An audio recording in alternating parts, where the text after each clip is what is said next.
Hello student, आप सबका स्वागत है ब्राइट माइंड्स एकेडमी पे। देखिए, मैं आज शुरू करने वाला हूँ क्लास 10th का साइंस का चैप्टर नंबर फर्स्ट, जिसका नाम है केमिकल रिएक्शंस एंड इक्वेशन। मैं आपको बिल्कुल बेसिक से एडवांस तक लेके जाऊंगा और इसमें आपको हर टाइप के जो बोर्ड के एग्जाम में क्वेश्चंस आ सकते हैं वो भी करवाऊंगा। तो पहले हम इसको बेसिक समझ। देखिए, अगर आपको ये चैप्टर समझना है फर्स्ट, तो पहले आपको ये 9th क्लास के बेसिक पता होने चाहिए। मतलब ये मैं 2 मिनट में समझा रहा हूँ और फिर मैं आपको कंपाउंड बनाने सिखाऊंगा। क्योंकि देखिए, जैसे अगर आपको इंग्लिश सीखनी है तो अल्फाबेटिकल आने चाहिए, इसलिए अगर आपको केमिस्ट्री सीखनी है तो आपको कंपाउंड बनाने आने चाहिए, है ना। कंपाउंड कैसे बनते हैं, तो ये बेसिक कुछ 9th क्लास के आयंस है, तो ये आपको जरूर याद होनी चाहिए। चार्ज याद होने चाहिए, जैसे Na पॉजिटिव, इसको पढ़ेंगे सोडियम आयन। के positive, potassium ion, calcium ion, magnesium ion, zinc ion, aluminium ion. इस पर प्लस का 3 चार्ज चार्ज जरूर याद रखना है आपको, है ना। चार्ज आपको जरूर याद रखना है। और खासकर आपको ये याद रखना है, ये पॉलीएटॉमिक आयन याद रखने, क्योंकि कंपाउंड इसी से बनेगा, है ना।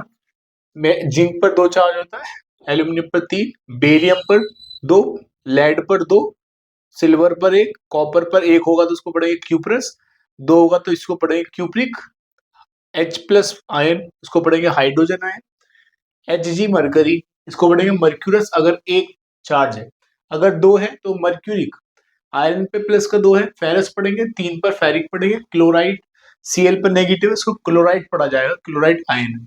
Br पर एक होता है नेगेटिव, इसको ब्रोमाइड पढ़ेंगे। F पर -1 होता है फ्लोराइड, आयोडाइड।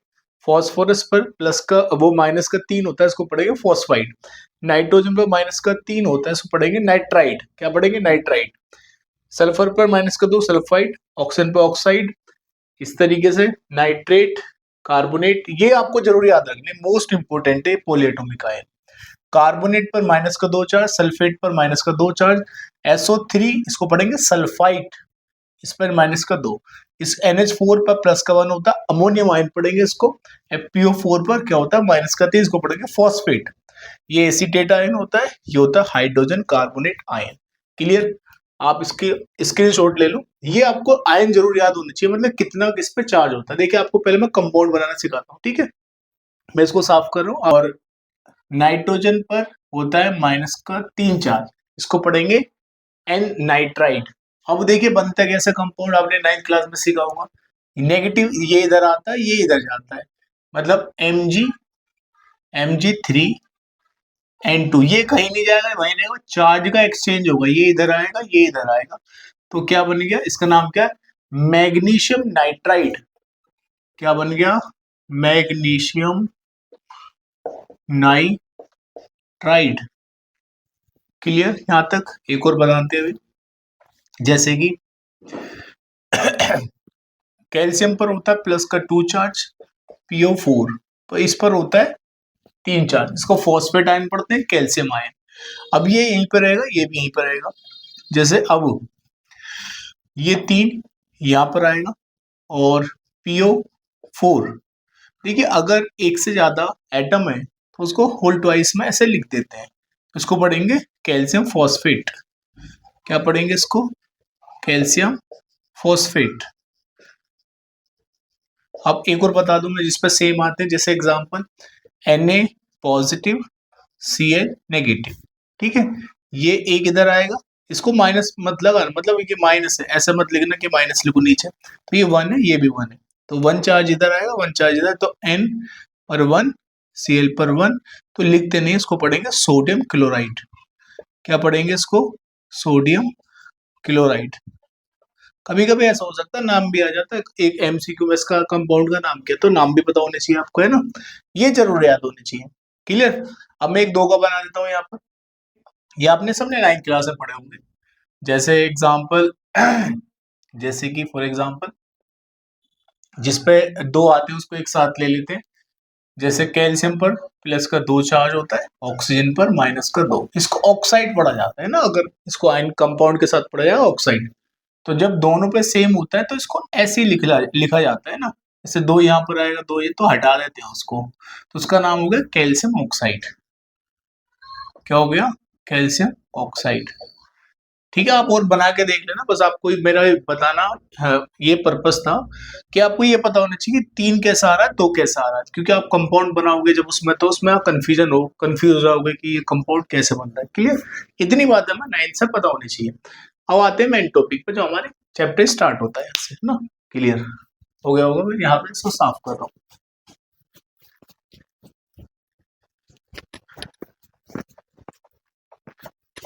देखिए चैप्टर में पहले हम पढ़ेंगे सबसे पहले केमिकल रिएक्शंस। केमिकल रिएक्शंस, देखिए इस चैप्टर को आपको बिल्कुल बेसिक से समझाऊंगा, एडवांस तक समझाऊंगा। केमिकल रिएक्शंस क्या होती है? देखिए chemical reaction are the process in which new substance with new properties are formed. मतलब एक प्रोसेस होता है जिसमें नया सब्सटेंस नई प्रॉपर्टी के साथ बनता है। मतलब उसकी जो हमारा वो प्रोडक्ट, मतलब जो पार्टिसिपेट करते हैं वो रिएक्टेंट होते हैं, जो बनता है प्रोडक्ट होता है, उनकी प्रॉपर्टी डिफरेंट होती है। यानी कि chemical reaction, chemical reactions are the process in which new substance with new properties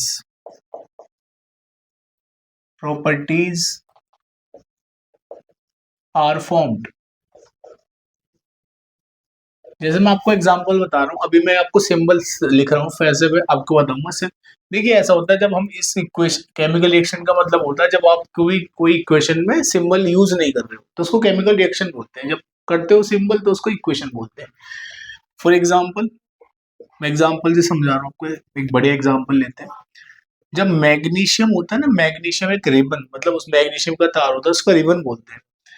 जब हम इसको जलाते हैं मैग्नीशियम के रिबन को, तो होता क्या है, तो मैग्नीशियम ऑक्साइड का पाउडर बनता है।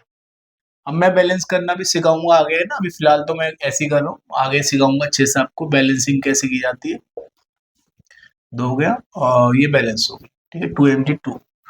ये जो जब इसको मैग्नीशियम रिबन को जलाते हैं ना ऑक्सीजन की प्रेजेंस में, तो एक तरीके से मैग्नीशियम ऑक्साइड बनता है। ये व्हाइट कलर का होता है, पाउडर होता है व्हाइट, क्या होता है, पाउडर, व्हाइट पाउडर।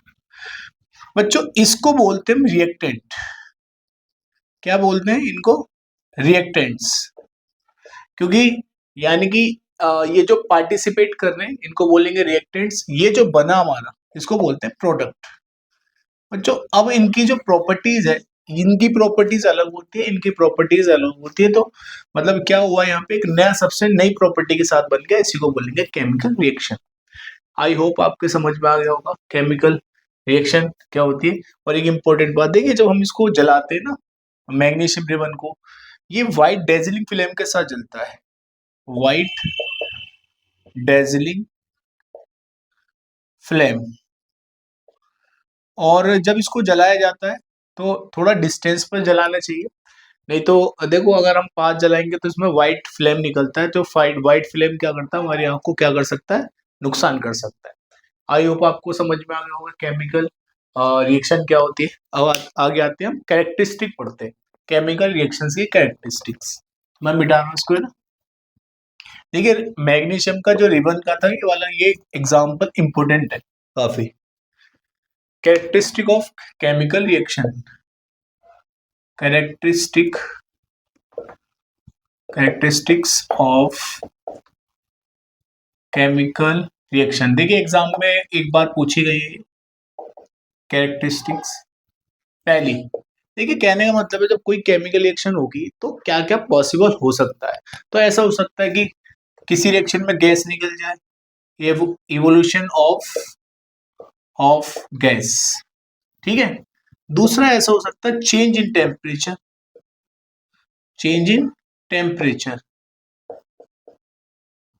है ना, मतलब टेम्परेचर चेंज हो जाए, गर्म हो जाए सब्सटेंस, है ना, लेकिन वो कोई हमारा कंपाउंड गर्म हो जाए।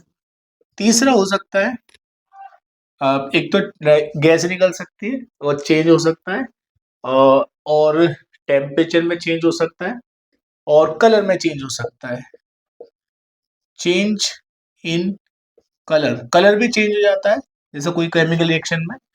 जैसे फोर्थ फोर्थ प्रॉपर्टी क्या होती है, मतलब कैरेक्टरिस्टिक क्या हो सकती है रिएक्शन के अंदर, change in state, change in state. और चौथा है वो पांचवा, फॉर्मेशन ऑफ प्रेसिपिटेट, ये इंपॉर्टेंट है ना, फॉर्मेशन ऑफ प्रेसिपिटेट, प्रेसिपिटेट। आपको पहले मैं इसको समझा दूं, है ना, मतलब इवोल्यूशन ऑफ गैस, जैसे एग्जांपल बता रहा हूँ, कभी कभी एग्जांपल पूछ लेगा भी। तो जैसे अगर हम मेटल की रिएक्शन, मेटल की कोई भी मेटल आप लो, उसकी रिएक्शन H2O वाटर से कराते हैं ना, वाटर से, तो हाइड्रोजन गैस रिलीज होती है और भी सब्सटेंस बनेगा। तो एग्जांपल हो गया, कोई भी अगर कोई मतलब कोई मेटल, ज्यादा रिएक्टिव मेटल्स को वाटर से रिएक्शन कराते हैं तो हाइड्रोजन गैस रिलीज होती है। और भी कई टाइप की गैस रिलीज हो सकती है। और अदर रिएक्शन में चेंज इन टेम्परेचर, मतलब टेम्परेचर भी चेंज होता है बच्चों, जैसे चूना वगैरह होता है ना, कैल्शियम ऑक्साइड हम पानी में डालते हैं, आपने देखा होगा बबल से बनते हैं, तो टेम्परेचर चेंज हो जाता है, नहीं वो गर्म हो जाता है। तीसरा, चेंज इन कलर, बहुत सारे रिएक्शन ऐसे होते हैं उसको कलर चेंज हो जाते हैं। जैसे पोटेशियम परमैंगनेट को अगर हम पोटेशियम परमैंगनेट में वो डालें, सिट्रिक एसिड डालें, तो उसकी जो उसका पर्पल कलर होता है वो डिसअपियर हो जाता है। और मैं आपको एग्जांपल बताऊं, कॉपर सल्फेट का कलर होता है ब्लू, उसमें लोहे की कोई चीज डाल दो, आप थोड़ी देर बाद देखोगे जो ब्लू कलर है वो ग्रीन में कन्वर्ट हो जाता है, क्योंकि आयरन उसके अंदर आयरन सल्फेट बन जाता है।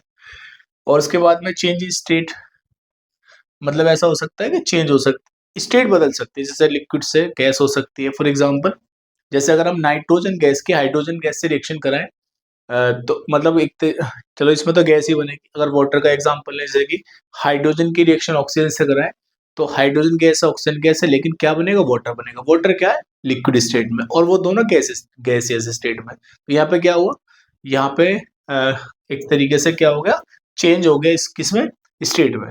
फॉर्मेशन ऑफ प्रेसिपिटेट, और मैं आपको बता दूं सबसे पहले प्रेसिपिटेट क्या होता है। प्रेसिपिटेट एक सॉलिड होता है जो किसी रिएक्शन में इनसॉल्युबल रहता है, जो नीचे बैठ जाता है, यानी कि वो सॉल्युबल नहीं होता लिक्विड के अंदर, वो नीचे बैठ जाता है, उसको बोलते हैं प्रेसिपिटेट। और इस टाइप की रिएक्शन को बोलते हैं प्रेसिपिटेशन रिएक्शन। फॉर एग्जांपल बच्चों, अगर हम बेरियम क्लोराइड BaCl2 की रिएक्शन कराते हैं सोडियम सल्फेट से, तो बेरियम सल्फेट का एक व्हाइट कलर का PPT बनता है जो नीचे बैठा रहता है। एक और एग्जांपल बुक का ही बता रहा हूँ मैं आपको, इंपॉर्टेंट एग्जांपल है। एक लेड नाइट्रेट को अगर हम पोटेशियम आयोडाइड से रिएक्शन कराएं तो लेड आयोडाइड पीले कलर का PPT बनता है। ये सब आपको करवाऊंगा मैं जब रिएक्शन वगैरह आएंगे। तो फिलहाल तो इतना ही। तो कैरेक्टरिस्टिक आप याद रखना, 5 कैरेक्टरिस्टिक होते हैं केमिकल रिएक्शन की। तो मैं इसको साफ कर रहा हूँ। अब आते हैं हम केमिकल इक्वेशन पर। अभी मैंने आपको रिएक्शन समझाया। रिएक्शन का मतलब होता है जब आप किस वर्ड में लिखते हो, सिंबल का यूज नहीं करते। तो अब आते हैं केमिकल इक्वेशंस। देखो बच्चों, केमिकल इक्वेशन का मतलब है the method of representing a chemical reaction with the help of element, symbol of elements. अगर सिंबल ऑफ एलिमेंट की फॉर्म में हम इसको रिप्रेजेंट कर रहे हैं तो हम इसको बोलते हैं केमिकल इक्वेशन। तो सिंपल सी definition, the method of representing a chemical reaction, यानी कि the method of representing a chemical reaction with the help of element, with the help of symbol of elements। ठीक है, इज कॉल्ड, मतलब कहने का मतलब है जब आप केमिकल रिएक्शन को सिंबल की फॉर्म में यूज करोगे, मैं जैसे सिंबल यूज करोगे कंपाउंड के, तो उसको बोलेंगे केमिकल इक्वेशन। जैसे फॉर एग्जांपल मैं लिखता मैग्नीशियम प्लस ऑक्सीजन इंग्लिश में, और एरो का साइन लगा के लिखता मैग्नीशियम ऑक्साइड, तो ये होती केमिकल रिएक्शन। अब मैं लिख रहा हूं ऐसे Mg प्लस ऑक्सीजन, ऑक्सीजन का मैंने यहाँ पे सिंबल यूज किया, यहाँ पे मैग्नीशियम का सिंबल यूज किया, ठीक है। तो क्या बना, मैग्नीशियम ऑक्साइड बना, तो ये भी मैंने सिंबल यूज करा। तो हम इसको बोलते हैं केमिकल इक्वेशन। तो देखिए केमिकल इक्वेशन दो टाइप की होती है, और मैं आपको एक बात और बता दूं, जब हम केमिकल रिएक्शन या इक्वेशन को रिप्रेजेंट करते हैं ना, एक तरीके से हम कुछ सिंबल यहाँ पे कुछ स्टेट वगैरह दिखाते हैं, जैसे कि यहाँ पे एस का मतलब है, जैसे यहाँ पे ये मैग्नीशियम है ना, तो यहाँ पर हम दिखा देंगे एस, ये सॉलिड है, एस का मतलब होता है सॉलिड, ठीक है, सॉलिड। जैसे ये गैस होती है, जी का मतलब गैस, ठीक है। उसके बाद उसके बाद जैसे हम दिखाएंगे सॉलिड हो गया, एल का मतलब होता है लिक्विड होता है, एल का मतलब लिक्विड। अगर हम ऐसा दिखाते हैं डेल्टा, तो इसको बोलेंगे हीट, हीट एब्जॉर्ब, मतलब ये कैसे कहने का मतलब हीट एब्जॉर्ब या रिलीज, हीट को दिखाएंगे आप। उसके बाद ऐसे दिखाएंगे पीपीटी, वही प्रेसिपिटेट बन रहा है, प्रेसिपिटेट, प्रेसिपिटेट, क्लियर यहाँ तक, सॉलिड गैस लिक्विड। और एक बात हो, ऐसे करके दिखाएंगे हम एक्वस, मतलब एक्यू का मतलब होता है aqueous, solution made in water, solution made in water, यानी कि वाटर में सॉल्यूशन जो बनाया गया, क्लियर। अब मैं आपको टाइप समझा दूं, बैलेंसिंग, बैलेंस करना सिखा दूं, है ना, इंपॉर्टेंट है। ठीक है, दो टाइप की होती है chemical equations, two type of chemical equations, balanced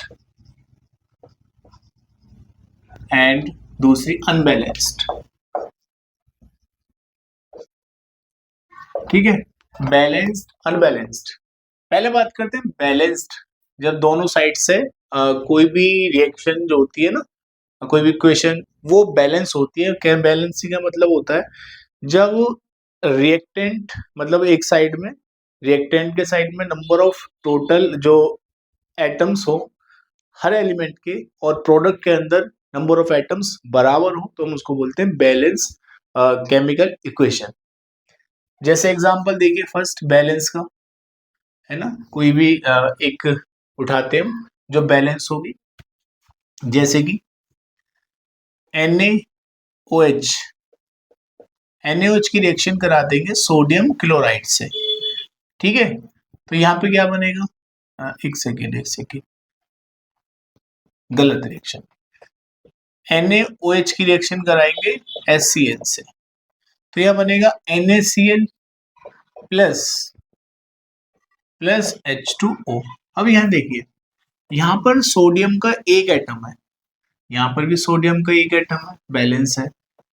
oxygen का एक, ऑक्सीजन का एक, हाइड्रोजन का वन और वन टू टू, Cl का एक, Cl का, ये बैलेंस्ड है, ठीक है, समझ में आ गई बैलेंस। अब हम बैलेंस क्यों करते हैं केमिकल रिएक्शन को, देखिए बैलेंसिंग करने का एक रीजन होता है कि हम फॉलो करते हैं कंजर्वेशन ऑफ मास को, है ना, यानी कि हम जानते हैं कि 9th क्लास में पढ़ा होगा कि reactant mass of reactant should be equal to mass of product. Reactant का मास किसके बराबर होना चाहिए, प्रोडक्ट के मास के बराबर होना चाहिए, इसलिए हम क्या करते हैं केमिकल रिएक्शन को बैलेंसिंग करते हैं। तो अब हम अनबैलेंस को समझते हैं, अनबैलेंस केमिकल इक्वेशन क्या होती है। देखिए जब नंबर ऑफ एटम्स दोनों साइड में एलिमेंट के अलग अलग हो, उसको बोलते हैं अनबैलेंस। तो वही सीखेंगे हम एक अनबैलेंस को बैलेंस करना सीखेंगे, ठीक है, समझ में आ रही है बात। देखिए कौन सी बात बता रहा हूं मैं, अनबैलेंस्ड केमिकल इक्वेशंस। अब हमें बैलेंसिंग करना सीखना है। जैसे एग्जांपल सबसे पहले मैग्नीशियम, अभी शुरू का एग्जांपल लेते हैं। मैग्नीशियम को जब हीट गर्म करते हैं, जलाते हैं, तो मैग्नीशियम ऑक्साइड बनता है। ठीक है, अब देखो यहां पर मैं आपको एक बात समझा, जैसे मैंने लिखा ऐसे H2, पता है इसका मतलब क्या है? ये जो यहाँ पे हाइड्रोजन के दो एटम्स हैं, ये वाली जो वैल्यू होती है एटम को शो करती है। अगर मैं यहाँ पे 2 की मल्टीप्लाई करूंगा तो मैं बोलूंगा हाइड्रोजन गैस के दो मॉलिक्यूल है। क्लियर, समझ में आ रही है बात? जैसे मैंने लिखा Na, यहाँ पर सोडियम का एक एटम, अगर मैं 2 की मल्टीप्लाई बाहर करूंगा 2 एटम हो जाएंगे। अब एक बात और देखिए, इसके अंदर मैंने क्या बताया, मैंने बताया अगर ये ना होता तो हाइड्रोजन के 2 एटम्स थे, है ना, तो मैंने 2 की मल्टीप्लाई कर दी। अब हाइड्रोजन गैस के दो मॉलिक्यूल हो गए, लेकिन हाइड्रोजन के एटम कितने हो गए? 2 2 जा 4, तो यहाँ पर टोटल 4 एटम्स है हाइड्रोजन के। अगर जैसे मल्टीप्लाई करते हैं ना तो नंबर ऑफ एटम की मल्टीप्लाई हो जाती है। जैसे और एग्जांपल समझ लो, जैसे NH3 है, यहाँ पे नाइट्रोजन का एक एटम, हाइड्रोजन के 3 एटम है, तो अगर मैं 2 की मल्टीप्लाई करूंगा नाइट्रोजन का एक हो जाएगा, 2 3 जा 6, हाइड्रोजन के 6 एटम हो जाएंगे। अब बैलेंसिंग करना सीख लेते हैं, बड़ा सिंपल है बैलेंसिंग करना। देखिए यहाँ पर ऑक्सीजन की 2 है, यहाँ पर 1 है, हम यहाँ पर 2 की मल्टीप्लाई अंदर मल्टीप्लाई नहीं करते, इधर करते हैं ना, तो 2 इंटू 2, 2 हो गए ऑक्सीजन के। लेकिन यहाँ पे अब किसके बिगड़ गए? मैग्नीशियम के बिगड़ गए, तो यहाँ पर मैग्नीशियम में 2 की मल्टीप्लाई करता हूँ। अब ये बैलेंस होगी। देखो स्टूडेंट, मैं अभी स्टेट वगैरह नहीं लिख रहा, आपको बैलेंसिंग करने सिखा रहा हूँ, क्योंकि पेपर में बैलेंस करने पर भी क्वेश्चन आ जाता है। तो एक एग्जाम्पल ये हो गया हमारा बैलेंसिंग का। दूसरा एग्जाम्पल अभी मैं आपको सिंपल सिंपल सिखाऊंगा। जैसे कि अगर हम कार्बन को जलाते, अगर प्रॉपर सप्लाई नहीं मिलेगी तो कार्बन मोनोऑक्साइड बन जाएगी। अब ये बैलेंस नहीं है, क्योंकि यहाँ पे ऑक्सीजन का एक है, यहाँ पे 2 है, तो यहाँ पे 2 की कर दो, कार्बन के 2 हो गए, ऑक्सीजन के 2 हो गए, अब यहाँ पे 2 की मल्टीप्लाई कर दो, बैलेंस होगी। अभी तीसरा एग्जाम्पल लेते हैं हम, वॉट हाइड्रोजन की रिएक्शन ऑक्सीजन से कराते हैं, तो देखिए यहाँ पे क्या बनेगा, यहाँ बनेगा वाटर का मॉलिक्यूल। अब ऑक्सीजन के यहाँ पे 1 है, यहाँ पे 2 है, तो इसका मतलब 2 यहाँ पर है, 1 यहाँ पर है, तो पहले आप 2 की मल्टीप्लाई करके ऑक्सीजन के बैलेंस कर लो। ऑक्सीजन के बैलेंस हो गए, 2 2 जा 4, हाइड्रोजन का अनबैलेंस हो गए, तो यहाँ पे 2 की मल्टीप्लाई करके इसको भी बैलेंस कर लो। फोर्थ एग्जाम्पल, N2 नाइट्रोजन की रिएक्शन जब हाइड्रोजन से गैस से कराई जाती है तो अमोनिया गैस का एक मॉलिक्यूल, मतलब अमोनिया गैस का मॉलिक्यूल बनता है। अब बच्चों देखो, जब 2 यहाँ पर हाइड्रोजन के, यहाँ पे 3, ये ऑड इवन है, तो अब एलसीएम ले लो, 2 और 3 का एलसीएम 6 आएगा, तो दोनों साइड में H के 6 बना लो। तो अगर मैं 2 की मल्टीप्लाई कर देता हूँ, 2 3 जा 6 हाइड्रोजन के, यहाँ पे 3 की करनी पड़ेगी, 2 3 जा 6, अब ये बैलेंस हो गए हाइड्रोजन के। अब नाइट्रोजन के 2 है तो यहाँ पर भी 2 है, तो ये बैलेंस हो। आई होप आपके समझ में आ रहा होगा। पांचवा एग्जाम्पल, फिफ्थ एग्जाम्पल देखिए, अभी मैं आपको बिल्कुल छोटे छोटे समझा रहा हूँ, है ना, अभी आएंगे। अब देखिए एग्जाम्पल देखते हैं, सोडियम की जब हम रिएक्शन कराते हैं, सोडियम की रिएक्शन कराते हैं ना जब वाटर से, तो सोडियम हाइड्रोक्साइड बनता है, NaOH बनता है, और हाइड्रोजन गैस रिलीज होती है। अब देखते हैं क्या ये बैलेंस है। बच्चों देखो, हाइड्रोजन के 2 हैं, हाइड्रोजन का 1 और 2 3, इसका मतलब 3 यहाँ पर है, 2 यहाँ पर है, तो आप क्या करो, पहले आप 2 की मल्टीप्लाई यहाँ पे कर लो, 4 कर लो, इवन में बना लो। 2 की मल्टीप्लाई यहाँ पर करी, 2 यहाँ पर, 2 यहाँ पर, 4 हो गया, यहाँ तो 2 ही है, तो एक काम करो 2 की मल्टीप्लाई यहाँ कर लो। क्लियर, हाइड्रोजन के 4 हो गए, हाइड्रोजन के 4 हो गए। अब सोडियम के कितने हो गए? 2, यहाँ तो 1 है, कोई बात नहीं, यहाँ कर लेते मल्टीप्लाई। अब ऑक्सीजन के और चेक कर लो, 2 इंटू 2, ऑक्सीजन के 2, ऑक्सीजन के 2, इसका मतलब ये बैलेंस केमिकल इक्वेशन। आई होप आपको समझ में आ रहा होगा सही से। और एग्जाम्पल लेते हैं, 6 एग्जाम्पल, जैसे हम कैल्शियम की रिएक्शन ऐसी कराते हैं, वाटर से कराते हैं, तो देखिए क्या बनता है, कैल्शियम हाइड्रोक्साइड बनता है, कैल्शियम हाइड्रोक्साइड, और यहाँ से हाइड्रोजन गैस निकल जाती है। बच्चों एक बात और समझिए, ये जो जैसे होल ट्वाइस लग रहा है ना, ये 2 जो इसका है और इसका नहीं है, ये एक ही एटम माना जाएगा।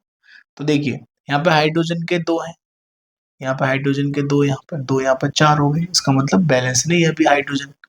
तो एक काम करते थे, कभी कभी चेंज करना ही पड़ जाता, 2 की मल्टीप्लाई यहाँ कर लेते हैं। हाइड्रोजन के 4 हो गए, तो 2 यहाँ पर और 2 4 हो गए। ऑक्सीजन के कितने 2, ऑक्सीजन के कितने 2, कैल्शियम का इसका मतलब बैलेंस है। क्लियर। अभी और समझाता हूँ मैं आपको भी, इसको मैं साफ कर रहा हूँ।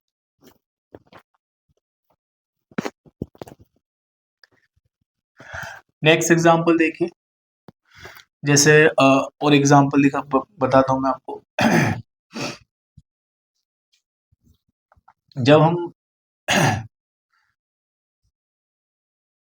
Al2O3 की रिएक्शन कराते हैं HCl से, तो ये बनता है AlCl3 और यहाँ निकल जाता है H2O।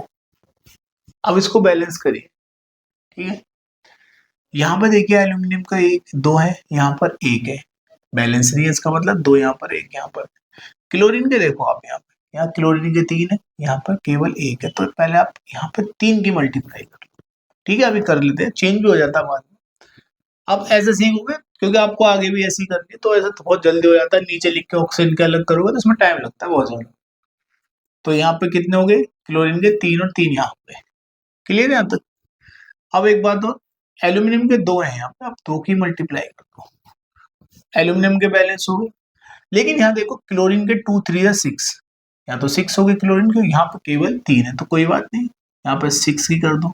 अब क्लोरीन के हो गए 6 यहाँ पे, एल्यूमिनियम के हो गए 2 यहाँ पर। अब हाइड्रोजन के देखिए, यहाँ पे 6 है, यहाँ पे देखिए 2 है, 6 और 2 यहाँ पे 3 की कर दो, 2 3 या 6, हाइड्रोजन के बैलेंस हो गए। ऑक्सीजन का चेक कर लो, 3 ऑक्सीजन के 3 ऑक्सीजन के बैलेंस हो गए, ठीक है। आई होप आपके समझ में आ गया होगा।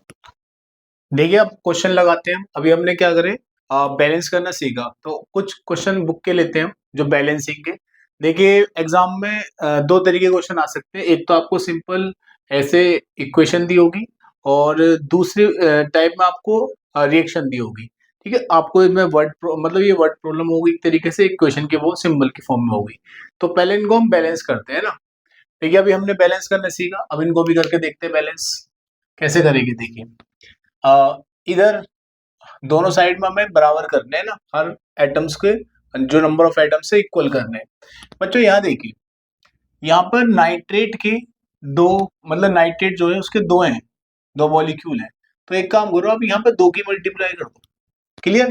तो नाइट्रेट के 2 हो गए, नाइट्रेट के 2 हो गए। यहाँ पर जब ऐसा ग्रुप हुआ करे ना, जैसे OH SO4, तो ग्रुप को बना लो, उससे थोड़ा सा इजी हो जाता है। बैलेंस हो गए नाइट्रेट के। अब देखिए उसके बाद हाइड्रोजन के 2, हाइड्रोजन के 2 यहाँ पर, तो 2 यहाँ पर, इसका मतलब यहाँ पे 4 है, यहाँ पे 2 है, तो इसका मतलब बैलेंस नहीं है, कोई बात नहीं। तो यहाँ पर हम 2 की कर देते हैं, हाइड्रोजन के बैलेंस हो गए। क्लियर। अब देखिए कैल्शियम के देखते हैं, कैल्शियम का एक, कैल्शियम का एक। ऑक्सीजन के देखते हैं, 2 3 जा 6, 2 कितने हो गए 8, 2 3 जा 6 और 2 2 1 जा 2 8। इसका मतलब ये इक्वेशन हमारी बैलेंस हो चुकी है। क्लियर। तो मैं इसको साफ कर रहा हूं, चलो अभी करेंगे। अब दूसरी कर लेते हैं सोडियम हाइड्रोक्साइड की रिएक्शन H2SO4 से। तो यहाँ देखिए सोडियम के 2 हैं, यहाँ पर सोडियम का 1 है। तो बच्चों सबसे पहले सोडियम के 2 यहाँ पर, तो 1 यहाँ पर है, तो यहाँ पर 2 की मल्टीप्लाई कर लो, सोडियम के बैलेंस हो गए। क्लियर। अब हाइड्रोजन के चेक करिए, 2 हाइड्रोजन के यहाँ पर 2 इंटू 2 मतलब 2 इंटू 2, और उसके बाद में 2 कितने हो गए 4 हो गए, और यहाँ पे 2, इसका मतलब यहाँ 2 है, यहाँ पे 4 है, तो आप एक काम करो 2 के यहाँ पे मल्टीप्लाई कर दो। क्लियर। हाइड्रोजन के 4 हो गए, हाइड्रोजन के 2 यहाँ पे 2 4 हो गए। SO4 का एक, SO4 का एक, ऑक्सीजन के 2, मतलब ऑक्सीजन वैसे SO4 का एक, SO4 का एक, ऑक्सीजन के 2, ऑक्सीजन के 2, ये बैलेंस हो गए। ठीक है। देखिए जब तक खुद करके नहीं देखोगे तब तक थोड़ा और खुद से करके देखोगे तब बनाना आएगा। NaCl AgNO3 silver nitrate, AgCl silver chloride, sodium nitrate. बच्चों देखो इसको बैलेंस करते हैं। आई थिंक ये बैलेंस ही है, क्योंकि देखिए Na का एक, Na का एक, Cl का एक, Cl का एक, Ag का एक, Ag का एक, NO3 का एक, NO3 का मॉलिक्यूल एक। बेरियम क्लोराइड H2SO4, देखिए यहाँ पे क्लोरीन के 2 है ना, तो यहाँ पर 1 है, तो आप ऐसे मल्टीप्लाई कर दो, बैलेंस हो गए। Cl के, अब यहाँ देखो Cl के 2 हैं, बैलेंस हो गए। बेरिलियम का एक, बेरिलियम का एक, SO4 का एक, SO4 का एक, मतलब SO4 का एक मॉलिक्यूल, H2 के 2, H2 2, ये बैलेंस हो गए। क्लियर। मैं ऊपर वाले को अब साफ करूँ। देखिए पेपर में आपको ये ऐसे भी क्वेश्चन आते हैं, इसलिए आपको कंपाउंड बनाने जरूर रहने चाहिए, मतलब उनके नेम कैसे लिखना है, कंपाउंड को चार्ज याद होना चाहिए, कितना चार्ज आएगा उस पर, तो इसलिए इसमें हेल्प मिलेगी आपको। तो ऊपर का मैं साफ कर रहा हूँ।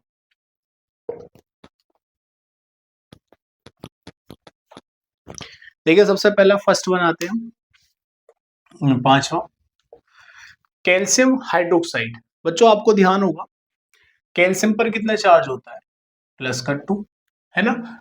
हाइड्रोक्साइड के लिए क्या यूज करते हैं, OH नेगेटिव आयन। तो एक इधर आएगा, दो इधर जाएगा, तो क्या बनेगा, CaOH का होल ट्वाइस। तो कैल्शियम हाइड्रोक्साइड का जो केमिकल फॉर्मूला है वो CaOH का होल ट्वाइस हो जाएगा। उसके बाद देखिए कार्बन डाइऑक्साइड, ये तो हर किसी बच्चों को ही पता होता है, कार्बन डाइऑक्साइड का H2O का फॉर्मूला है ना। उसके बाद क्या बनेगा, कैल्शियम कार्बोनेट। देखिए कैल्शियम पर होता है +2 चार्ज, कार्बोनेट पर होता है -2 चार्ज। जब दोनों सेम चार्ज होते हैं ना तो ऐसे ही लिख लेते हैं उसको, CaCO3। तो क्या बनेगा, CaCO3 प्लस, यहाँ पे क्या है वाटर, तो H2O। क्लियर, ये तो सबको ही पता होता है, वाटर का, कार्बन डाइऑक्साइड का, ऑक्सीजन का। तो पहला हो गया।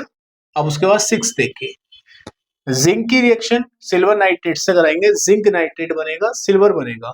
देखिए जिंक का जो सिंबल होता है Zn होता है, और सिल्वर नाइट्रेट, देखिए सिल्वर पर होता है +1 चार्ज, नाइट्रेट पर होता है -1 चार्ज। सॉरी सॉरी, सिल्वर का होगा Ag, है ना। Ag पर होता है +1, NO3 पर -1। तो सेम है यहाँ पे 1 चार्ज 1 चार्ज, तो इसको ऐसे लिख लेंगे हम, AgNO3। तो AgNO3 लिखा जाएगा इसको। उसके बाद क्या बन रहा है देखिए, उसके बाद बन रहा है यहाँ पे जिंक नाइट्रेट। तो देखिए Zn पर होता है +2 चार्ज, नाइट्रेट पर मैंने आपको बताया, अभी क्या बताया, -1। दो इधर जाएगा, एक इधर जाएगा, तो क्या बनेगा, ZnNO3 का होल ट्वाइस। तो जिंक नाइट्रेट का होल ट्वाइस, ZnNO3 का होल ट्वाइस। उसके बाद क्या बन रहा है, सिल्वर, तो सिल्वर बन जाएगी। क्लियर, Ag निकल जाएगी। तो 5 हो गया, 6 हो गया, 7 देखिए एल्यूमिनियम का सिंबल, एल्यूमिनियम का क्या होता है, एल्यूमिनियम का होता है Al प्लस। उसके बाद देखिए कॉपर क्लोराइड, कॉपर अगर नॉर्मल लेंगे तो Cu वाला लेना, है ना, कॉपर CuCl2 ले लो, कॉपर क्लोराइड। तो +2 ले लेंगे, यहाँ पे Cl नेगेटिव ले लेंगे। वैसे दो होते हैं, क्यूप्रिक क्यूप्रेस, तो हम दो वाला ले रहे हैं। दो इधर जाएगा, एक इधर आएगा, तो क्या बनेगा, CuCl2, CuCl2 copper chloride. Clear. उसके बाद क्या बना, एल्यूमिनियम क्लोराइड। देखिए एल्यूमिनियम पर कितना होता है, +3 चार्ज होता है, क्लोरीन पर होता है -1। तो एक इधर आएगा, 3 इधर जाएगा, तो क्या बनेगा, AlCl3। तो क्या बन जाएगा, AlCl3 एल्यूमिनियम क्लोराइड। अब बनेगा कॉपर, Cu। अब आते हैं क्वेश्चन नंबर 8 पर, barium chloride, barium chloride Ba, है ना। देखो आपको बताऊं बेरियम पर कितना चार्ज होता है, बेरियम पर कितना चार्ज होता है, बेरियम पर होता है +2 चार्ज, है ना। बेरियम क्लोराइड, क्लोरीन पर कितना होता है, -1। तो एक इधर आएगा, दो इधर जाएगा, तो क्या बनेगा, BaCl। तो एक दिखाते नहीं है ना, जो हटा देते हैं, तो Cl2, BaCl2, barium chloride plus किसकी, पोटेशियम सल्फेट की। देखिए पोटेशियम सल्फेट कैसे लिखेंगे, इसको मिटा रहा है ना, पोटेशियम सल्फेट, पोटेशियम पर होता है +1 चार्ज, SO4 पर होता है -2 चार्ज। दो इधर आएगा, एक इधर जाएगा, तो क्या बनेगा, K2SO4। तो K2SO4। क्लियर। उसके बाद देखिए क्या बनेगा, बेरियम सल्फेट। देखिए बेरियम पर भी बताया मैंने +2, SO4 पर -2, सेम आ रहे हैं, तो क्या बन जाएगा, BaSO4। सेम आए तो लिखते नहीं नीचे, ठीक है। तो बनेगा बेरियम सल्फेट प्लस, अब आगे देखिए क्या बनेगा, पोटेशियम क्लोराइड। पोटेशियम पर होता है प्लस का, और क्लोराइड पर होता है -1। तो सेम है 1 1, तो कैसे लिखेंगे, KCl, KCl। आई होप आपकी समझ में आ गया होगा। आप खुद से करके देखिए। देखो इनको करने के लिए एक तो चार्ज आपको याद होनी चाहिए, बहुत जरूरी है चार्ज, क्योंकि केमिस्ट्री में बहुत यूज होंगे। और दूसरा चार्ज याद कर लोगे, फिर कंपाउंड कैसे बना इतना पता होना चाहिए, नहीं तो बनाने में इसमें कुछ नहीं है। क्लियर। अब आगे चलते हैं हम, देखिए अब हम करेंगे टाइप्स ऑफ रिएक्शंस। रिएक्शन के टाइप कितने होते हैं, तो हेडिंग लगा लेंगे टाइप्स ऑफ रिएक्शंस। इंपॉर्टेंट है, यहां से ज्यादा इंपॉर्टेंट है ना। सबसे पहला टाइप पढ़ेंगे हम कॉम्बिनेशन कॉम्बिनेशन रिएक्शंस। दूसरा है डिकम्पोजिशन रिएक्शंस। तीसरा है डिस्प्लेसमेंट रिएक्शंस। चौथा है फोर्थ डबल डिस्प्लेसमेंट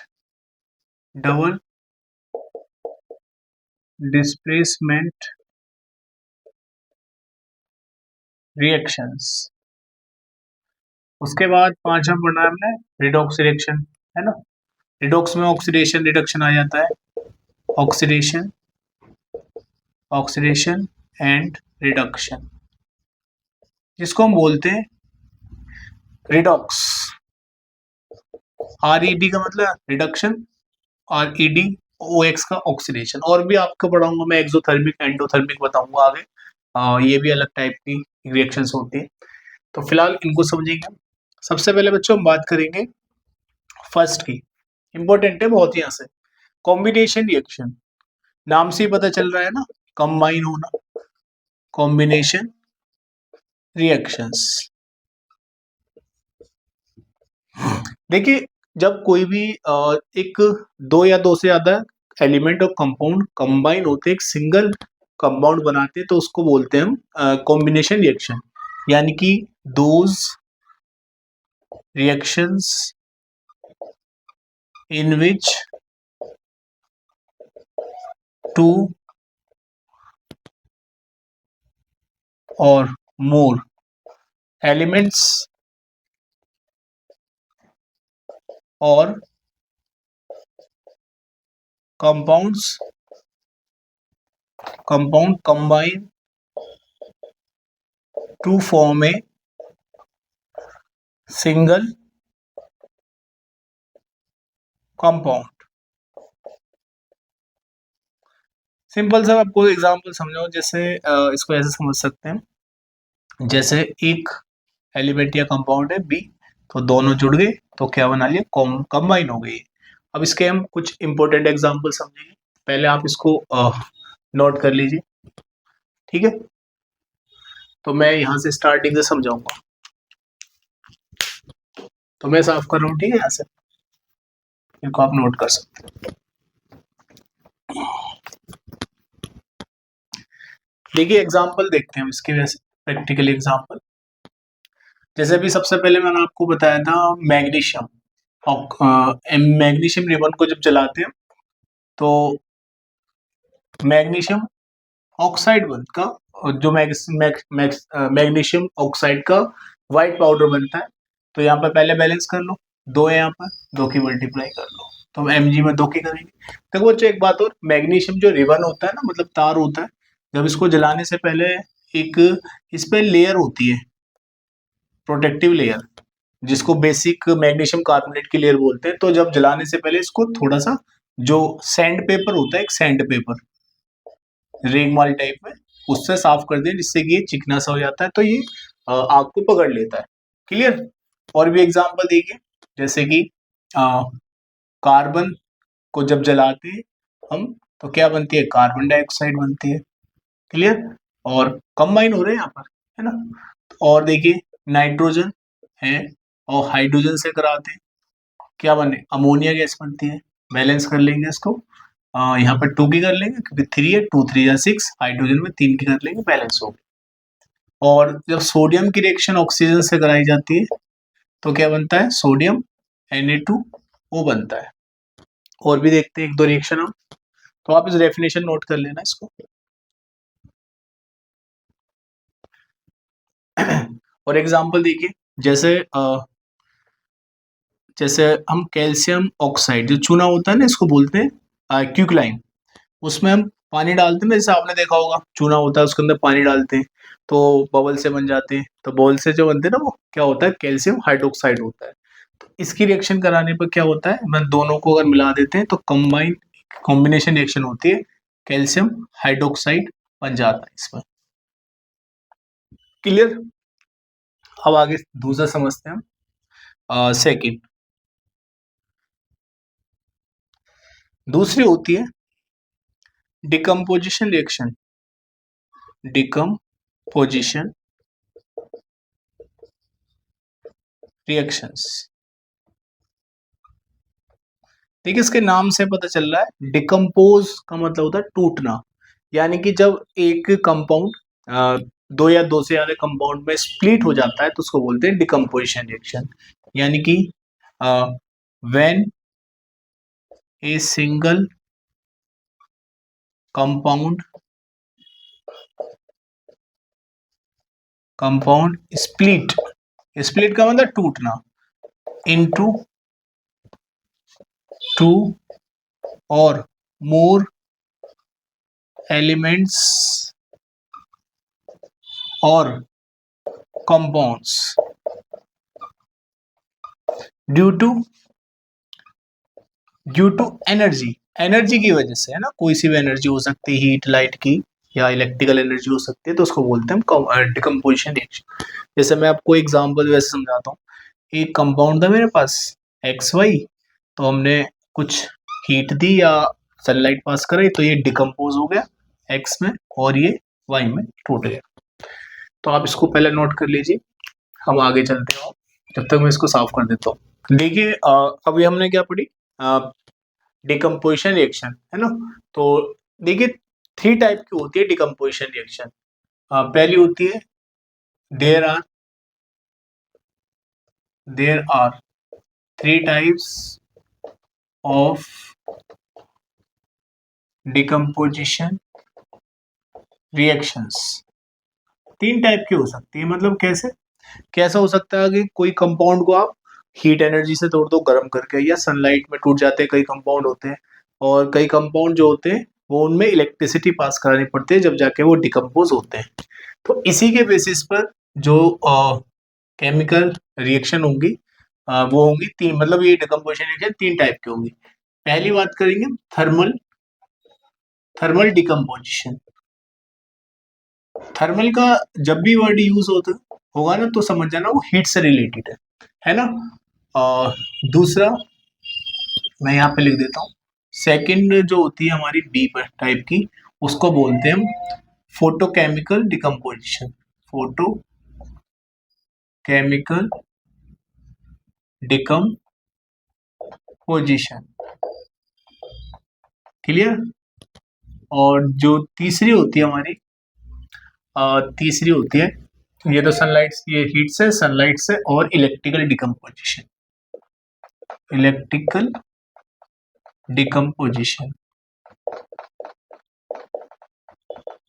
मतलब इलेक्ट्रिसिटी से टूटना। तो मैं एक एक करके इसके आपको सबसे बेहतरीन एग्जांपल समझाऊंगा जो एग्जाम में पूछे जाते हैं तीनों रिएक्शन के। तो पहले हम आते हैं थर्मल डिकम्पोजिशन पे, है ना। थर्मल डिकम्पोजिशन, ठीक है। थर्मल का मतलब जब कंपाउंड स्प्लिट होता है, split due to heat energy, की वजह से, है ना। और सबसे पॉपुलर एग्जांपल जो एनसीईआरटी के सिलेबस में आपको बहुत पूछे जाते हैं, वो एग्जांपल देखते हैं। एग्जांपल देखिए थर्मल डिकम्पोजिशन का एग्जांपल, लेड नाइट्रेट का PbNO3। ये आपकी बुक में एक एक्टिविटी भी है। लेड नाइट्रेट को जब आप हीट करते हो, है ना, लेड नाइट्रेट को आप क्या करते हो, हीट करते हो, तो ये टूटता है लेड ऑक्साइड में, प्लस यहाँ पर नाइट्रोजन डाइऑक्साइड बनती है और ऑक्सीजन गैस बनती है। क्लियर। अब देखो ये जो होता है इसका जो कलर होता है वो येलो कलर होता है, और ये जो गैस निकलती है ब्राउन फ्यूम्स होते हैं इसके, धुआं सा होता है ब्राउन सा, ब्राउन फ्यूम्स। पहले कर दें इसको बैलेंस, ठीक है। यहाँ देखिए नाइट्रोजन का दो है, तो यहाँ पर नाइट्रोजन का एक है यहाँ पे। अगर मैं दो की कर देता हूँ यहाँ पर, 1 मिनट कर लेते हैं। तो देखिए 2 3 या 6 ऑक्सीजन के हो गए, 6 है यहाँ पे, ऑक्सीजन का एक है, ऑक्सीजन का एक, और 2 2 जा 4 5 6। लेकिन नाइट्रोजन के, एक मिनट, नाइट्रोजन के दो है ना, दो की कर दी, मतलब दो है ना, तो दो की मल्टीप्लाई कर दी। ऑक्सीजन के 2 3 या 6 है, एक यहाँ पर है, दो यहाँ पर है, तीन हो गए, 2 2 जा 4 तो 4, 7 हो गए, 6 तो बैलेंस नहीं है इसका मतलब यहाँ पे। तो देखते हैं पहले, अगर हम दो की नहीं कर रहे यहाँ पे, तो यहाँ पे अगर हम कर दें, यहाँ पे 4 की करें, ठीक है।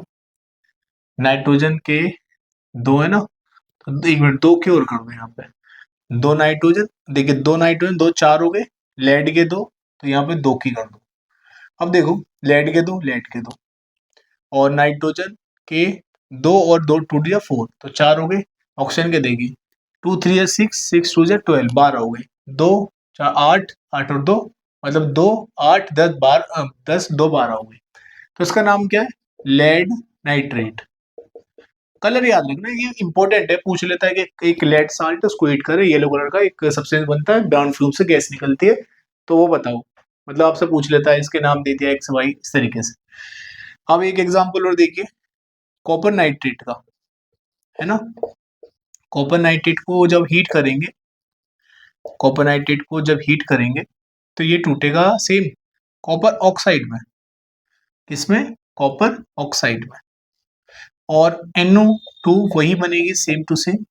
बस एक बात है यहाँ पे, जो इसका कलर है ना, इसका ब्लैक कलर होता है। क्या होता है? Black colour.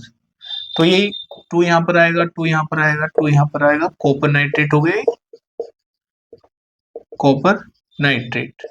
क्लियर? एक एग्जांपल और देखिए, बहुत इंपॉर्टेंट, आयरन सल्फेट का, ये आपके एक्टिविटी में दिया हुआ है, को आ जाता है पेपर में।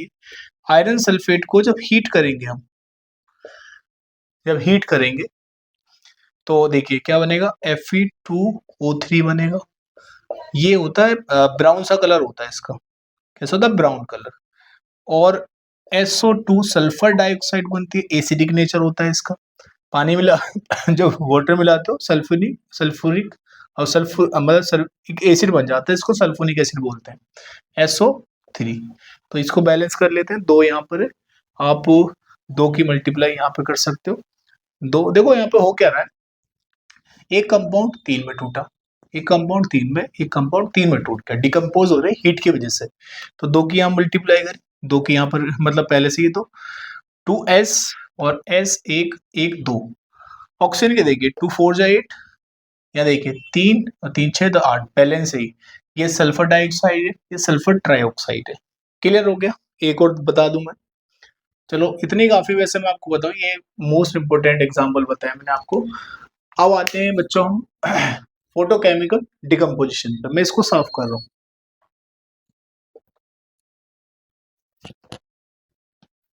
फोटोकेमिकल डिकम्पोजिशन, तो दूसरा है हमारा बी, फोटो केमिकल डिकम्पोजिशन। देखिए फोटोकेमिकल मतलब होता है मतलब लाइट से रिलेटेड, है ना। फोटो जहाँ पे यूज हो, लाइट से रिलेटेड, यानी कि split due to light energy, light energy. अब ये मत सोचना सनलाइट होनी चाहिए, कोई सी भी लाइट, लाइट एनर्जी एक तरीके से, क्योंकि वेवलेंथ होता है उससे कंपाउंड कई टूट जाते हैं। सबसे बड़ी एग्जांपल देखिए, जो सिल्वर क्लोराइड होता है ना, AgCl, AgCl, इसको चाइना डिश में लो आप, है ना। इसको जब चाइना डिश में लेकर आप सनलाइट में रख देते हो ना उसको, AgCl को, AgCl का जो कलर होता है व्हाइट कलर का होता है। ये कैसा होता है? व्हाइट कलर का। जब इसमें सनलाइट में रखते हो चाइना डिश में, तो इसमें से क्लोरीन निकल जाती है, सिल्वर बचता है, तो ये गैस है हमारी, ये निकल जाती है, और ये हमारा ग्रे कलर का सिल्वर बचती है यहाँ पर। तो ये बैलेंस, यहाँ देखो दो है, यहाँ पे दो की कर दो, यहाँ पर भी दो की कर दो, बैलेंस हो। जैसे AG B R, AG B R, AG B R को भी ऐसी सनलाइट पास करेंगे इसमें, तो ये किसमें टूटेगा, एजी में और ब्रोमीन में। ठीक है, तो यहाँ पर दो की मल्टीप्लाई कर देंगे, दो की यहाँ पर, दो की यहाँ पर। अब देखो एक इंपॉर्टेंट बात, जो सिल्वर क्लोराइड होता है ना AgCl, स्टोर्ड इन कलर बोतल, स्टोर्ड इन कलर्ड बोटल्स। ऐसा क्यों? देखो बच्चों, आपने देखा होगा जो बहुत सारी दवाइयाँ आती हैं जो कलर्ड बोतल में होती है, मतलब कलर्ड शीशी सी होती है उनकी, मतलब डार्क कलर की, है ना। क्योंकि जो डार्क कलर होता है ना, वो उसमें सनलाइट पास नहीं होती है, उसके अंदर सनलाइट क्या नहीं होगी, पास नहीं होगी। ऐसा हो सकता है क्योंकि बहुत सारे जो दवाइयाँ होती हैं वो ऐसी कुछ केमिकल इस्तेमाल होते हैं उसमें, जो केमिकल होते हैं ना वो लाइट से रिएक्शन कर लेते हैं।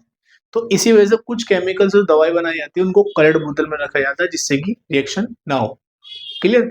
इसलिए सिल्वर क्लोराइड जो होता है उसको कलर्ड बोतल में रखते हैं, क्योंकि ये लाइट की, जैसे लाइट इस पर पड़ेगी सनलाइट, तो इसके अंदर क्या होगी, रिएक्शन होनी स्टार्ट हो जाएगी, क्लोरीन गैस निकल जाएगी, सिल्वर बचेगी, इसलिए इसको स्टोर करके रखते हैं कलर्ड बोतल में।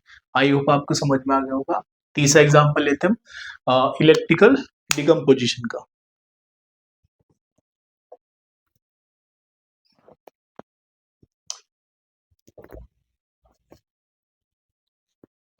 देखिए तीसरा एग्जाम्पल है हमारा, C electrical decomposition, electrical decomposition. ठीक है, split due to electrical energy, light pass कराकर। अब मैं बहुत अच्छा एग्जांपल बताऊंगा आपको जो एग्जाम के पॉइंट ऑफ व्यू से इम्पोर्टेंट है। बच्चों जो पानी होता है ना, नॉर्मली मैं आपको थोड़ा सा कॉन्सेप्ट समझाऊं। जैसे आपने पानी लिया, ठीक है, तो पानी किससे बना होता है, H2O के मॉलिक्यूल से। क्लियर? तो मान लो मैं इसको ऐसे रिप्रेजेंट कर रहा हूँ, एक मॉलिक्यूल, मतलब इसके अंदर दो हाइड्रोजन एक ऑक्सीजन, एक वाटर का मॉलिक्यूल, एक वाटर का मॉलिक्यूल, एक वाटर का मॉलिक्यूल, इस तरीके से इनके बीच में जो होता है इंटरमोलिकुलर फोर्स होता है। क्या होता है, इंटरमोलिकुलर फोर्स। बच्चों जब आप इसको गर्म करते हो ना, गर्म करते हो, तो ये वाला बॉन्ड टूटता है, ये वाला बॉन्ड नहीं टूटता है, मतलब जो H2O का बॉन्ड है ना, ये वाला बॉन्ड नहीं टूटेगा। मतलब जो ऊपर वेपर्स बनती हैं वो बनती है H2O की, H2O की, ठीक है, वो इसी अलग नहीं होती है। मतलब इनको अलग करने के लिए, क्योंकि हीट एनर्जी इतनी अनफ नहीं होती कि वो बॉन्ड को तोड़ सके, है ना। तो आपने क्या करनी होती है, इलेक्ट्रिसिटी पास कराने से वो बॉन्ड टूट जाता है, मतलब उसमें ऑक्सीजन अलग हो जाती है, हाइड्रोजन अलग हो जाती है। देखिए एग्जांपल वाटर का ही, जैसे हमने H2O, है ना, इसमें हमने इलेक्ट्रिसिटी पास कर,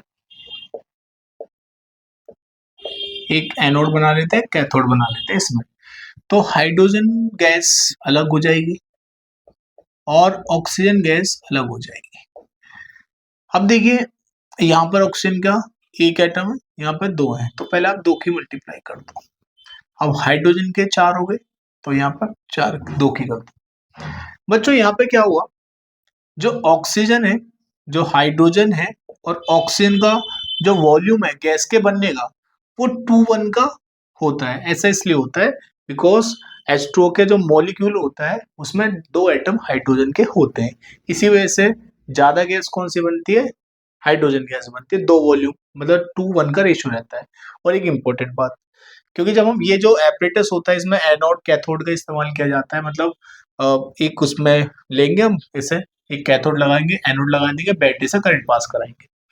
अब एनोड पर कौन सी गैस बनती है, कैथोड पर कौन सी बनती है, कैथोड होता है बच्चों नेगेटिव। क्या होता है, नेगेटिव होता है कैथोड। अब सोचिए एच एच कैसा बनाता है, पॉजिटिव चार्ज बनाता है, ओ कैसा बनाती है, नेगेटिव चार्ज बनाती है। इसका मतलब नेगेटिव पर कौन अट्रैक्ट होगा, H2। तो हाइड्रोजन गैस बनेगी कैथोड पर और एनोड होता है पॉजिटिव। क्लियर? और तो ऑक्सीजन बनेगी, यहाँ पर अट्रैक्ट कौन सी होगी, ऑक्सीजन। तो ये भी ध्यान रखना है, कैथोड पर कौन सी गैस बनेगी, एनोड पर कौन सी गैस बनेगी, और वॉल्यूम इसका डबल क्यों होता है? क्योंकि इसमें 2 एटम्स होते हैं हाइड्रोजन के, एक होता है ऑक्सीजन का। आई होप आपके समझ में आ गया होगा एग्जाम्पल। ऐसे भी दिखा सकते हैं, NaCl नमक जो होता है ना, आप उसको इतना गर्म करो, हीट कर लो, मोल्टन स्टेट में कर लो, फिर इलेक्ट्रिसिटी पास कराओ, तो Na अलग हो जाता है और क्लोरीन गैस अलग हो जाती है ना। ये मैं आपको वैसे 30 में भी समझाऊंगा, तो आप आई होप आपको समझ में आ गया होगा ये डिकम्पोजिशन रिएक्शन। अब आते हैं तीसरी टाइप की रिएक्शन पर। तो आप नोट कर सकते हैं इसको, है ना। देखिए तीसरी जो टाइप की रिएक्शन है वो है डिस्प्लेसमेंट रिएक्शन। तो उससे पहले मैं आपको एक रिएक्टिविटी सीरीज बताऊंगा। बच्चों देखो, रिएक्टिविटी सीरीज वैसे थर्ड में बताते हैं, लेकिन मैं तो आपको पहले से चैप्टर से बता देता हूँ, क्योंकि इसमें वो डिस्प्लेसमेंट रिएक्शन आ जाती है। तो तीसरी टाइप की होती है डिस्प्लेसमेंट रिएक्शन। Displacement reactions. देखिए इसमें होता क्या है, इस रिएक्शन में एक मोर रिएक्टिव एलिमेंट एक लेस रिएक्टिव एलिमेंट को उसके सॉल्यूशन से क्या कर देता है, डिस्प्लेस कर देता है। यानी कि ए those reactions in which a more reactive element displace a less reactive element from its solution। ठीक है, अब मैं आपको थोड़ा सा पहले एक प्रैक्टिकल एग्जांपल बताता हूँ। जैसे मान लो ये रिएक्शन मतलब कोई एक एलिमेंट है ए बी, मतलब ए, और एक कंपाउंड है बी सी। ठीक है, अब ये क्या है, मान लो ये कोई लड़का है, एक लड़का है, ठीक है, दोनों की लड़ाई हो रही है, दोनों की क्या हो रही है, लड़ाई हो रही है। और ये जो है ना, जो बी है वो थोड़ा सा हल्का है सी से, तो उसमें सी खूब बजा रहा सही से। अब उसके बाद क्या होता है, मतलब हम बोलेंगे बी लेस रिएक्टिव है सी से, है ना। तो लेकिन यहाँ पे क्या होता है, ये इसका बी का फ्रेंड आता है ए, जो कि ज्यादा रिएक्टिव है, एकदम हेल्दी है। तो ये क्या करेगा, इसको हटाएगा, बोलेगा तू चला जा मैं देख लूंगा, या तू साइड को जा मैं देखूंगा। तो ये क्या करेगा, उसको डिस्प्लेस करेगा। तो ए किससे लड़ाई करेगा, सी से। तो ए ने किसको डिस्प्लेस कर दिया, सी को डिस्प्लेस कर दिया। तो बी मतलब सॉरी बी को डिस्प्लेस करा ए ने, तो ए किससे कंबाइन हो गया, सी के साथ। तो ये एग्जाम्पल है किसका, डिस्प्लेसमेंट रिएक्शन का। अभी मैं प्रैक्टिकली एग्जाम्पल भी लूंगा। तो पहले मैं रिएक्टिविटी सीरीज बता दूं, मोस्ट इंपोर्टेंट है, क्योंकि आप तीसरे में ही पढ़ोगे इसको, इसलिए मैं पहले ही बता रहा हूँ। तो यहाँ पे लिख रहा हूँ साइड में, रिएक्टिविटी सीरीज। रिएक्टिविटी सीरीज मतलब इसका मतलब क्या है, रिएक्टिविटी सीरीज का, इसके अंदर सीरीज के बेस पर एलिमेंट्स होंगे, जो सबसे ज्यादा रिएक्टिव होगा सबसे ऊपर होगा, नीचे वाले ऊपर वाले से लेस रिएक्टिव होंगे। ये मेटल की सीरीज है ना। तो पोटेशियम सबसे ऊपर होता है, सबसे ज्यादा रिएक्टिव होता है, potassium, sodium, calcium, magnesium, aluminium. Potassium, sodium, calcium, magnesium, aluminium, zinc, iron, tin, lead, zinc, iron, tin, lead, hydrogen, copper, Hg, Ag, Au। अब नाम तो आपको याद होंगे, नहीं तो मैं लिख रहा हूँ, एक मिनट लगेगा। पोटेशियम होता है ना, पोटेशियम, ये सोडियम। देखो आपको नाम तो पता ही होना चाहिए, 10th में आए हो तो सिंबल तो आपको जरूर याद करनी चाहिए ना। कैल्शियम, क्योंकि आपके ही काम आएंगे। मैग्नीशियम, मैग्नीशियम, और उसके बाद एल्यूमिनियम, एल्यूमिनियम, और जिंक, आयरन, टिन, एक एलिमेंट होता है टिन, लेड, और हाइड्रोजन। ये तो आप रट लेना, बहुत काम आएगी तीसरे चैप्टर तक ये रिएक्टिविटी सीरीज। कॉपर, और मरकरी, मरकरी, सिल्वर, चांदी, और गोल्ड।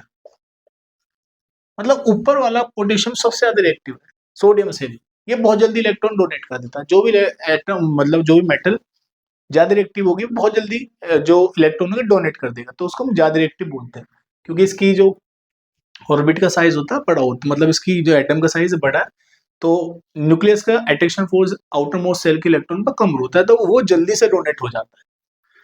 अब देखिए एग्जाम्पल देखिए, जो काम के एग्जाम्पल है वही बताऊंगा मैं, जो मोस्ट इंपोर्टेंट एग्जाम्पल है। जैसे बहुत ही इंपॉर्टेंट एग्जाम्पल है वो है हमारा, जब लोहा होता है ना Fe, उसको हम कॉपर सल्फेट के एक्वस सॉल्यूशन में डुबाते हैं तो इसका कलर होता है ब्लू कलर, ठीक है। आयरन को डाला जाता है तो ये Fe जो है ना ज्यादा रिएक्टिव है, क्योंकि Fe क्या आ रहा है, ऊपर आ रहा है कॉपर से, तो ये इसको डिस्प्लेस कर देगा इसके सॉल्यूशन। जैसे इसने इसको डिस्प्लेस करता तो क्या बनाएगा FeSO4, और क्या डिस्प्लेस हो गया, इसका एक्वस सॉल्यूशन बन जाएगा। एक्वस सॉल्यूशन का मतलब होता है सॉल्यूशन मेड इन वाटर, और ये कॉपर अलग हो जाएगा, है ना। अब देखो बच्चों, यहाँ पे ब्लू कलर होता है इसका कॉपर सल्फेट का, तो इसने इसको डिस्प्लेस करा, अब धीरे धीरे ब्लू कलर ग्रीन में कन्वर्ट हो जाता है। क्लियर। अब एक एग्जांपल और लेते हैं उसका, जिंक का। तो जिंक का भी कलर पूछ लेता है कभी, जैसे कि Zn है, Zn की हम कॉपर सल्फेट से कराएंगे रिएक्शन, इसका एक्वा सॉल्यूशन हो गया और ये कलर होता है ब्लू। इसका कलर तो याद कर लेना FeSO4 का भी। तो जिंक क्या होता है, बहुत रिएक्टिव होता है। देखो जिंक काफी ऊपर आ रहा है, किससे, कॉपर से, तो ये इसको डिस्प्लेस करेगा, तो क्या बनेगा ZnSO4, और यहाँ पे कौन सी मेटल निकलेगी, कॉपर निकल जाएगी। ये स्टेट लिख रहा हूं मैं S। देखिए स्टूडेंट, अब आते हैं हम फोर्थ रिएक्शन के टाइप पर, डबल डिस्प्लेसमेंट रिएक्शंस। देखिए डबल डिस्प्लेसमेंट रिएक्शन वो रिएक्शन होती है जिसमें दो कंपाउंड्स क्या होते हैं, अपने आयन को क्या करते हैं, एक्सचेंज कर लेते हैं। पहले इसको डिफाइन करेंगे, उसके बाद एग्जांपल पढ़ेंगे इसके। Those reactions in which two compounds exchange their ions। Example देखिए पहले सिंपल एग्जाम्पल समझते हैं ना इसका। जैसे मान लीजिए ये कंपाउंड है, ये पॉजिटिव है, ये नेगेटिव है ना, ऐसी एक CD कंपाउंड है, ये प्लस है, ये नेगेटिव है। अभी क्या होगा यहाँ पर, ये दोनों अपने आयन एक्सचेंज करेंगे, है ना। तो ऐसे सोचिए, ये दो बॉयज है ना, ये दो बॉयज है और ये दो बॉयज, इनकी आपस में लड़ाई हो रही है, ठीक है। इन दोनों की क्या होती है, लड़ाई हो रही है। जैसे मैं आपको समझाऊं, जैसे WWE देखा होगा आपने कभी, तो उसमें क्या होता था, जोड़ियों में जैसे एक इसको मार रहा था, मतलब ऐसा होता था, पेयर में लड़ाई होती थी इसमें। तो इन दोनों की लड़ाई हो रही है, इन दोनों की लड़ाई हो रही है, तो ये एक दूसरे को एक्सचेंज कर लेंगे, मतलब एक इसके साथ लड़ेगा, फिर डी के साथ, ये थक जाएगा इसको मारते मारते, फिर ये इसको सोचेगा मैं इससे लड़ता हूँ, तो ये इसको इसके साथ अटैच हो जाएगा, ये इसके साथ अटैच हो जाएगा, तो क्या बनेगा, मतलब ए डी के साथ और बी सी के साथ। तो यहाँ पर एक्सचेंज कर लिया अपने आयंस को, है ना। और हम प्रैक्टिकल एग्जांपल देखते हैं बुक के हिसाब से। तो पहला एग्जांपल है, तीन बताऊंगा एग्जांपल, बहुत इंपॉर्टेंट। देखिए पहला है लेड नाइट्रेट, और ये हम एक्वा सॉल्यूशन लेते हैं, इसमें क्या लेते हैं, एक्वा सॉल्यूशन। जब लेड नाइट्रेट की रिएक्शन कराई जाती है पोटेशियम आयोडाइड से, KI से, और ये क्या एक्वा सॉल्यूशन, दोनों को मिक्स करा जाता है ना। लेड आयोडाइड का PbI2 का येलो कलर का PPT बनता है, तो ये कैसा है, PPT सॉलिड फॉर्म में होगा, यानी कि PbI2, क्योंकि positive negative positive negative, positive किससे जुड़ेगा, नेगेटिव से, और क्या बनेगा KNO3 पोटेशियम नाइट्रेट, ये बनेगा एक्वस फॉर्म में। तो ये येलो कलर का है, होता है PPT, येलो PPT होता है। इसका नाम क्या है, लेड आयोडाइड, लेड नाइट्रेट, तो नाम लिख लीजिए इसका, लेड नाइट्रेट पोटेशियम आयोडाइड। दूसरा एग्जांपल देखिए, barium chloride aqua solution, sodium sulphate Na2SO4, ये भी एक्वा सॉल्यूशन। जब दोनों को मिक्स कराया था बेरियम सल्फेट का व्हाइट PPT बनता है SO4, ये सॉलिड फॉर्म में होगा। और क्या बनेगा देखिए, BaSO4 NaCl बन जाएगा, ये सॉल्युबल होगा NaCl। देखिए पीपीटी होता है जो इनसॉल्युबल सॉलिड होता है, जो घुलता नहीं है, उसको बोलते हैं पीपीटी। तो ये व्हाइट कलर का पीपीटी है। नाम क्या है इसका? Barium sulphate, barium sulphate. अब आते हैं तीसरे एग्जाम्पल पर इसका, जो इंपॉर्टेंट है वही बता रहा हूँ, ठीक है। जैसे कि सिल्वर नाइट्रेट AgNO3, इसका एक्वा सॉल्यूशन। सोडियम क्लोराइड, है ना, इसका एक्वा सॉल्यूशन लेंगे। प्लस माइनस, तो ये AgCl बन जाएगा। AgCl का व्हाइट कलर का पीपीटी बन जाएगा। और NaNO3 सोडियम नाइट्रेट बन जाएगा, NaNO3। ये क्या है? Aqua solution. ये क्या है? व्हाइट कलर का पीपीटी है, व्हाइट पीपीटी प्रेसिपिटेट। और इसका नाम क्या है? Silver chloride, silver chloride. आई होप आपको समझ में आ गया होगा। अब मैं आपको नेक्स्ट रिएक्शन कर रहे तो जब तक मैं इसको साफ कर देता हूँ। देखिए अब आते हैं हम ऑक्सीडेशन और रिडक्शन रिएक्शन पर। ये फिफ्थ हमारी टाइप की रिएक्शन है, oxidation, oxidation and reduction.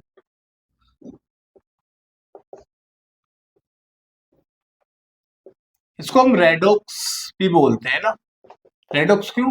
RED reduction, OX oxidation. तो पहले मैं आपको समझा दूं ऑक्सीडेशन का मीनिंग क्या होता है। ऑक्सीडेशन, ऑक्सीडेशन, देखिए ऑक्सीडेशन का मीनिंग होता है एडिशन ऑफ, या तो ऑक्सीजन ऐड हो, एडिशन ऑफ ऑक्सीजन, और removal of, removal of hydrogen. या तो ऑक्सीजन ऐड हो जाए या रिमूव हो जाए हाइड्रोजन। और एक डेफिनेशन और है इसकी, मेटल नॉन मेटल के बेस पर, addition of non metallic substance, और या तो नॉन मेटेलिक सब्सटेंस ऐड हो जाए या रिमूवल ऑफ मेटेलिक सब्सटेंस। अब बात करेंगे, ये तो ऑक्सीडेशन हो गया, अब बात करेंगे रिडक्शन की।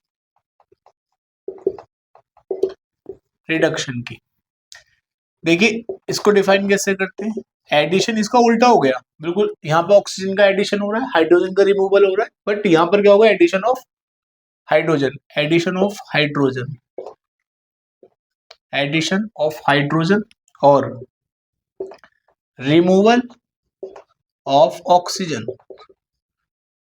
अब मैं आपको दूसरे बेस पे बता दूं, मेटल नॉन मेटल के बेस पर इसको डिफाइन करते हैं। यहाँ पे उल्टा हो जाएगा, addition of metallic substance, addition of metallic substance और removal of non metallic substance. अब मैं आपको एग्जाम्पल समझाता हूँ, एग्जाम्पल समझ में आएगा ये। जैसे एक एग्जाम्पल लेते हैं, जैसे कॉपर है। कॉपर को बच्चों जब गर्म कराया जाता है, कॉपर के तार को जब जलाओगे ना, तो ये काला सा पड़ जाता है। मतलब ऑक्सीजन की प्रेजेंस में जब हीट करेंगे तो कॉपर ऑक्साइड की लेयर जम जाती है उस पर। पहले इसको बैलेंस कर लीजिए, यहाँ पर 2 है तो यहाँ पर 2 की मल्टीप्लाई, यहाँ पर भी 2। कॉपर होता है ब्राउन कलर का, कलर भी ध्यान रखना, इसका कलर के ऊपर पूछ लेता है। और इससे ये होता है ब्लैक, कॉपर ऑक्साइड। अब देखिए यहाँ पर क्या हुआ, कॉपर में एडिशन हो गया ऑक्सीजन का, तो addition of oxygen is called oxidation, है ना। और देखिए यहाँ पे ऑक्सीजन में से एक ऑक्सीजन निकल गई, रिमूवल हो गया किसका? ऑक्सीजन का, तो रिडक्शन हो रहा है इसका यहाँ पर। बट इसको ऐसे भी देख सकते हैं बच्चों, रिडक्शन का मीनिंग और क्या होता है? रिडक्शन का मीनिंग होता है removal of non metallic substance. देखिए ऑक्सीजन क्या होती है? नॉन मेटेलिक होती है, तो बोल सकते हैं कि रिमूवल हो रहा है ऑक्सीजन का, नॉन मेटेलिक सब्सटेंस है तो इसको बोलेंगे हम रिडक्शन। अब देखिए, जिसका ऑक्सीडेशन होता है, यानी कि ऑक्सीडाइज जो होता है, तो उसको बोलते हैं रिड्यूसिंग एजेंट। उल्टा होता है एकदम। तो पहले बात करेंगे ऑक्सीडाइजिंग एजेंट क्या। ऑक्सीडाइजिंग एजेंट बच्चों यहाँ पे किसका रिडक्शन हो रहा है, इसका ऑक्सीजन का। तो यहाँ पर ऑक्सीडाइजिंग एजेंट ऑक्सीजन O2, और रिड्यूसिंग एजेंट है यहाँ पर क्या, रिड्यूसिंग एजेंट जिसका ऑक्सीडेशन हो रहा है, किसका हो रहा है, कॉपर का। आई होप आपको समझ में आ गया होगा। मैं एक एग्जांपल और लेता हूँ अभी, दूसरा एग्जांपल। देखिए, जब हम इसकी रिएक्शन कराते हैं ना, मतलब जलाते हैं इसको, तो कॉपर ऑक्साइड का ब्लैक कलर की लेयर बन जाती है इस पर। तो अगर हम कॉपर ऑक्साइड पर हाइड्रोजन गैस पास करा दे, तो यानी कि जो ब्लैक कलर होता है ना इसका कॉपर ऑक्साइड का, वो आपको वापस मतलब ब्राउन कलर मिल जाता है, कॉपर मिल जाती है। इंपॉर्टेंट रिएक्शन है, कॉपर मिल जाती है और H2O बन जाता है। यहाँ देखिए किसका रिडक्शन ऑक्सीडेशन हो रहा है, कॉपर ऑक्साइड से कॉपर बन गया, मतलब ऑक्सीजन रिमूव हो गया। तो ऑक्सीजन का रिमूवल क्या होता है, देखिए removal of oxygen is called reduction. तो यहाँ पर क्या हो रहा है स्टूडेंट, रिडक्शन हो रहा है। अब यहाँ देखिए H2 में किसका एडिशन हो रहा है, ऑक्सीजन का। तो यहाँ पर ऑक्सीडेशन हो रहा है। तो ये हमारा क्या हो जाएगा, तो हम ऐसा बोलेंगे कि ये जिसका देखिए इसका रिडक्शन हो रहा है, तो ये ऑक्सीडाइजिंग एजेंट हो जाएगा।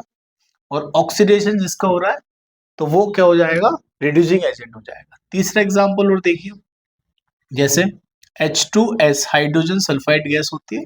अगर हम इसको क्लोरीन से रिएक्शन कराएं, तो यहाँ पर बनता है बच्चों, S अलग हो जाती है और HCl बनता है। इसको पहले बैलेंस कर लीजिए। यहाँ पर हाइड्रोजन के 2 हैं, तो यहाँ पर 1 है, यहाँ पर 2 की मल्टीप्लाई कर तभी बैलेंस होगी।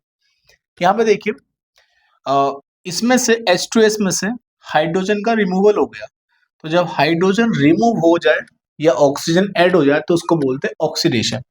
तो यहाँ पर क्या हो रहा है, इसका ऑक्सीडेशन हो रहा है, किसका, H2S का।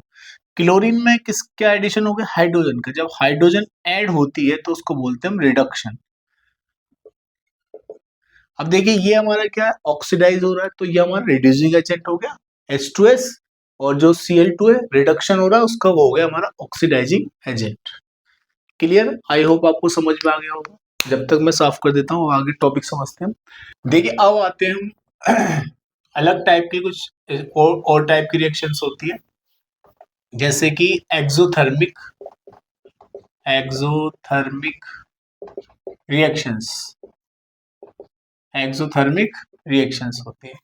देखिए एक्सोथर्मिक का मतलब होता है जिसमें हीट इवॉल्व होती है, यानी कि निकलती है। Those reaction in which heat is evolved, जिसमें हीट क्या होती है, रिलीज होती है, उसको बोलते हैं हम एक्सोथर्मिक रिएक्शंस। अब देखिए मैं आपको कॉन्सेप्ट समझाऊंगा बिल्कुल बढ़िया तरीके से एक्सोथर्मिक रिएक्शन का। जैसे मान लो हम पानी गर्म कर रहे हैं, है ना। ध्यान से समझना, बड़ा बहुत कभी भूलोगे नहीं आप। यहाँ पे आपने आइस क्यूब रख दिए, आइस क्यूब, एक बर्तन लिया उस पर आइस क्यूब रख दिए, पानी गर्म हो रहा है। तो जैसे हम वाटर को गर्म करेंगे ना, तो इसमें मान लो ये 2 मॉलिक्यूल हैं ऐसे क्लोज, ये इंटरमोलिकुलर फोर्स है इनके बीच में, है ना, मॉलिक्यूल्स के बीच में फोर्स होता है। तब आप हीट करोगे तो ये वाला जो बॉन्ड होता है ना, ये टूटता है। मतलब ये क्या H2, ये भी क्या H2, तो इनके बीच की दोस्ती टूट जाती है, मतलब ये दूर दूर हो जाते हैं। तो हीट करने पे ये बॉन्ड वीक हो जाता है, ये अलग अलग होते रहते हैं, तो इसलिए गैसेस स्टेट में पहुंच जाते हैं। तो धीरे धीरे क्या होगा, देखिए आपने क्या करा, हीट दी यहाँ पे, क्लियर। तो धीरे धीरे क्या होगा, ये मॉलिक्यूल दूर दूर हो गए। लेकिन क्या होगा बच्चों, हमने इसको हीट दी तो ये एनर्जेटिक हो गए, काइनेटिक एनर्जी बढ़ गई, तभी तो ये अलग अलग हो गए। उसके बाद ये हीट इनके अंदर है काफी, वाइब्रेट हो, मतलब ये तरीके से मोशन कर रहे हैं तेजी से। तो ऊपर क्या आइस क्यूब है, आइस क्यूब मेल्ट हो रहा है, वो अपने सराउंडिंग से हीट एब्सॉर्ब कर रहा है। तो ये क्या करेगा, हीट इसको देगा, है ना, ऐसी ये इसको हीट देगा। तो ये जैसे दूर जा रहे तो ये क्लोज आ जाएंगे। तो इन्होंने क्या करा, हीट निकालने के बाद में क्लोज आ गए। जब भी कोई भी सब्सटेंस के मॉलिक्यूल जब भी क्लोज आते हैं तो हीट रिलीज करते हैं। तो हम ऐसा बोल सकते हैं कि ऑल कॉम्बिनेशन रिएक्शंस, मतलब कॉम्बिनेशन रिएक्शंस क्या होती है, एक्सोथर्मिक होती है, क्योंकि कॉम्बिनेशन रिएक्शंस में क्या होता है, जो हीट जब कंपाउंड क्लोज आते हैं ना, मॉलिक्यूल्स आते हैं या एटम्स आते हैं, तो हीट रिलीज होती है। तो हम ऐसा बोलेंगे all combinations reactions are exothermic. Exothermic example देख लेते हैं, कोई भी एग्जाम्पल लिख दो अब तो यहाँ पे। एग्जाम्पल जैसे कि कैल्शियम ऑक्साइड होगा, चूना जो होता है H2, जब हम इसमें पानी मिलाते हैं कंबाइन होंगे, मॉलिक्यूल क्लोज आएंगे इसके, तो क्या बनेगा, कैल्शियम हाइड्रोक्साइड। तो यहाँ पे क्या होगी, हीट रिलीज हो रही है। आप कोई भी बना सकते हो, जैसे कार्बन है, कार्बन को आप हीट करते हो तो क्या बनता है, कार्बन डाइऑक्साइड, तो हीट निकलती है यहाँ पे। अब आते हैं दूसरे पे हम, एंडोथर्मिक रिएक्शन। Endothermic reactions. अच्छा, एंडोथर्मिक रिएक्शंस उसकी उल्टी होती है, यानी कि जिसमें हीट इवॉल्व नहीं होती, किसमें, इसमें क्या होगी, एब्जॉर्ब होगी, यानी कि दोस reactions in which heat is absorbed, जिसमें क्या होती है, हीट एब्जॉर्ब होती है। अब देखिए, मैं आपको यहाँ समझाया था, अब जैसे हमने क्या, ये मॉलिक्यूल क्लोज थे, तो यहाँ से हीट दी हमने, तो ये मॉलिक्यूल दूर दूर हो गए, मतलब हीट एब्जॉर्ब करने के बाद में, मतलब हीट एब्जॉर्ब करी तो ये क्या होगा, अलग अलग हो गए। तो होता क्या है, जब हम किसी सब्सटेंस को हीट करते हैं तो उसके मॉलिक्यूल अलग अलग हो जाते हैं, तो हीट लेने के बाद वो अलग अलग हो जाते हैं, मतलब अलग अलग होने वाले डिकम्पोज हो जाते हैं। तो हम बोल सकते हैं all decomposition reaction are endothermic. All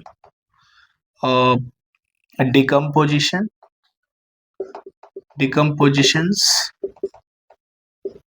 reactions are endothermic. जैसे एग्जांपल देखिए इसका, जो कैल्शियम कार्बोनेट है, जब इसको हीट करते हैं हम, या कोई सा और सा एग्जांपल देख लो, FeSO4 है जैसे, ठीक है, FeSO4 को जब हीट करते हैं हम, तो क्या होता है, FeSO4 को हीट करेंगे तो ये Fe2O3 में टूटेगा और सल्फर डाइऑक्साइड बनती है, सल्फर डाइऑक्साइड बनती है। तो यहाँ पे क्या हुआ, हीट एब्जॉर्ब हो रही है, तो ये रिएक्शन हो गई हमारी किसमें, इसको बोलते हैं एंडोथर्मिक रिएक्शंस। पर ध्यान रखना, कॉम्बिनेशन रिएक्शन एक्सोथर्मिक, और जो डिकम्पोजिशन रिएक्शन वो क्या होती है, एंडोथर्मिक रिएक्शंस होती है। अब मैं कुछ एग्जाम्पल बता दूं, जैसे कि फोटोसिंथेसिस जो होता है और रेस्पिरेशन जो होता है, वो किस टाइप की रिएक्शन होती है, इंपॉर्टेंट है। तो मैं इसको पहले साफ कर देता हूँ, ठीक है।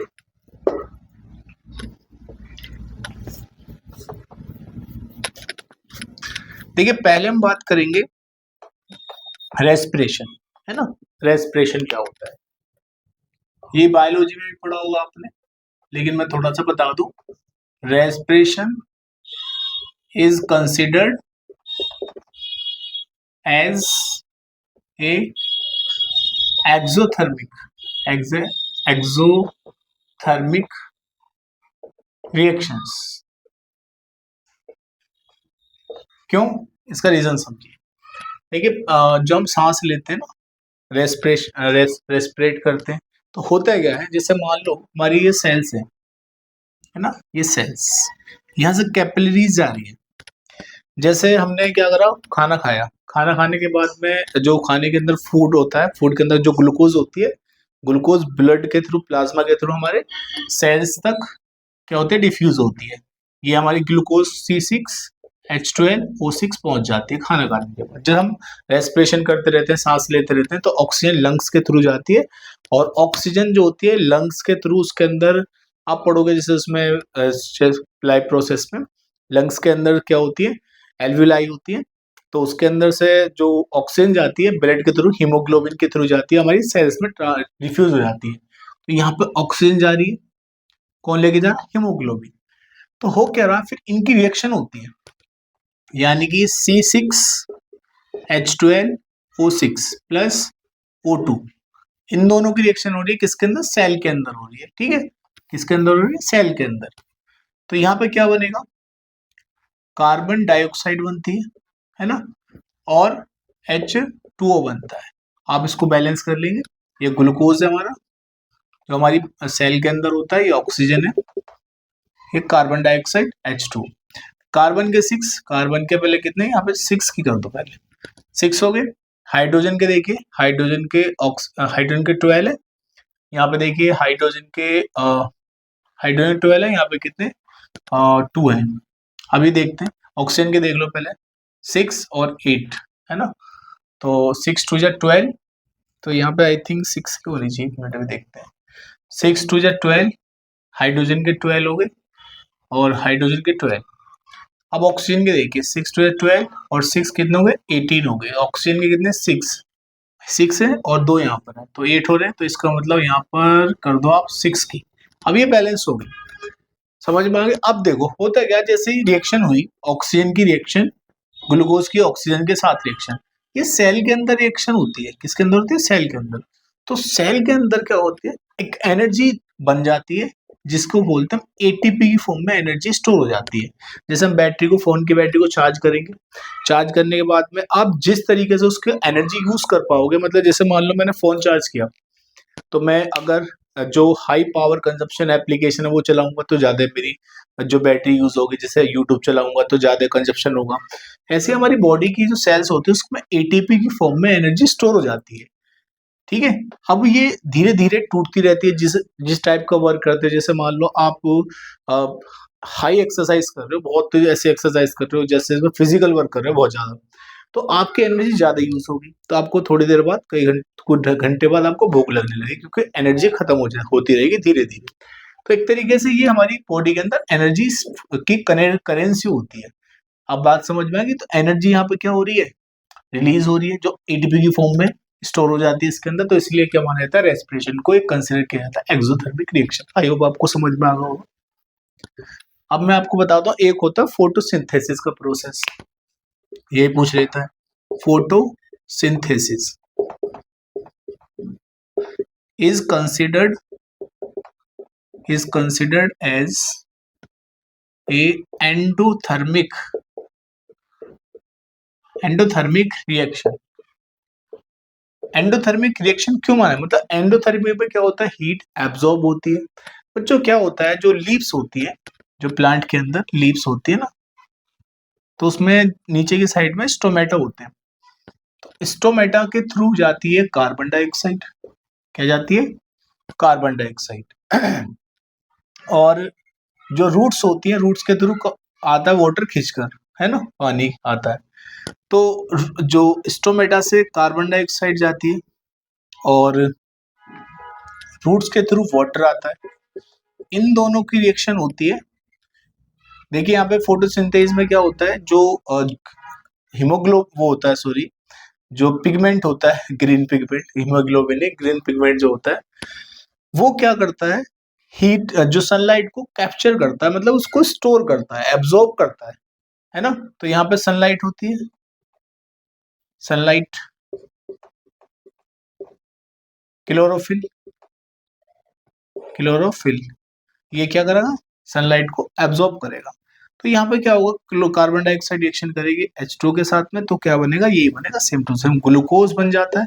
मतलब जो वो होती है, लीव्स होती है, वो ग्लूकोज स्टोर्स की फॉर्म में, मतलब एक तरीके से स्टोर्स ग्लूकोज से बना होता है, उसको स्टोर करती है फूड की फॉर्म में। प्लस क्या बनेगा, ऑक्सीजन। बैलेंस ही कर लो, सेम टू सेम ऐसी होगी रिएक्शन। तो यहाँ पर आएगा क्या, 6 की मल्टीप्लाई। तो क्या हुआ, पत्ती के अंदर जो लीव्स होती है उसके अंदर जो ऑक्सीजन निकल जाती है ना, स्टोमेटा के थ्रू निकल जाती है, रेस्पिरेशन के थ्रू भी निकलती है, और ग्लूकोज स्टोर हो जाती है उसमें। मतलब जो पत्ते होते हैं ना, अपना फूड क्या कर लिए, स्टोर कर लेती है ग्लूकोज की फॉर्म में, इसको स्टार्च बोलते हैं। और एक इंपॉर्टेंट बात, जैसे हम रेस्पिरेशन करते हैं, रेस्पिरेशन में क्या हुआ, ग्लूकोज की रिएक्शन ऑक्सीजन से हो जाती है, तो कार्बन डाइऑक्साइड बनता है और वाटर बनता है। देखो बच्चों, ये वाटर जो होता है नॉर्मली बनता रहता है। जैसे आप कभी शीशे के सामने ऐसे करा होगा आपने, ऐसे करा होगा तो गीला गीला सा हो जाता ये पानी जो होता है बनता रहता है, ये वही वाटर होता है जो हम सांस ले रहे हैं, बनता रहता है लगातार उसमें। आई होप आपको समझ में आ गया होगा रेस्पिरेशन को कराया जाता है कंसिडर एक्सोथर्मिक रिएक्शन। ठीक है, मैं इसको साफ कर रहा हूँ।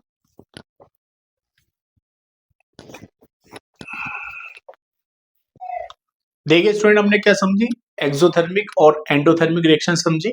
अब हम कुछ इंपॉर्टेंट टॉपिक और समझते हैं, जैसे कि वाइट वॉशिंग और रेंसिडिटी एंड कोरोजन। देखिए पहले हम डिस्कस करेंगे वाइट वॉशिंग क्या होता है। वाइट वॉशिंग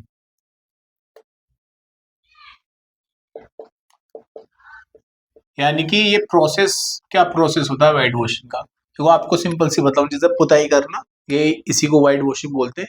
होता है क्या है, इसमें हमारे पास में जो कैल्शियम ऑक्साइड जिसको हम बोलते हैं, इसका नाम जरूर ध्यान रखें ना, कभी पेपर में उसके ऐसे नाम से आ जाता है। इसको बोलते हैं क्विकलाइम। क्या बोलते हैं, क्विकलाइम, कैल्शियम ऑक्साइड। और कैल्शियम हाइड्रोक्साइड को बोला जाता है स्लैक्ट लाइम, स्लैक्ट लाइम। और कैल्शियम कार्बोनेट, इसको बोलते हैं लाइम स्टोन, लाइम स्टोन। और देखिए कैल्शियम कार्बोनेट के जैसे एग शेल, एग शेल, अंडे का जो छिलका होता है, या मार्बल वगैरह की बात हो रही, तो कैल्शियम कार्बोनेट की बात हो रही है। अब देखिए ये वाइट वॉशिंग क्या प्रोसेस होता है।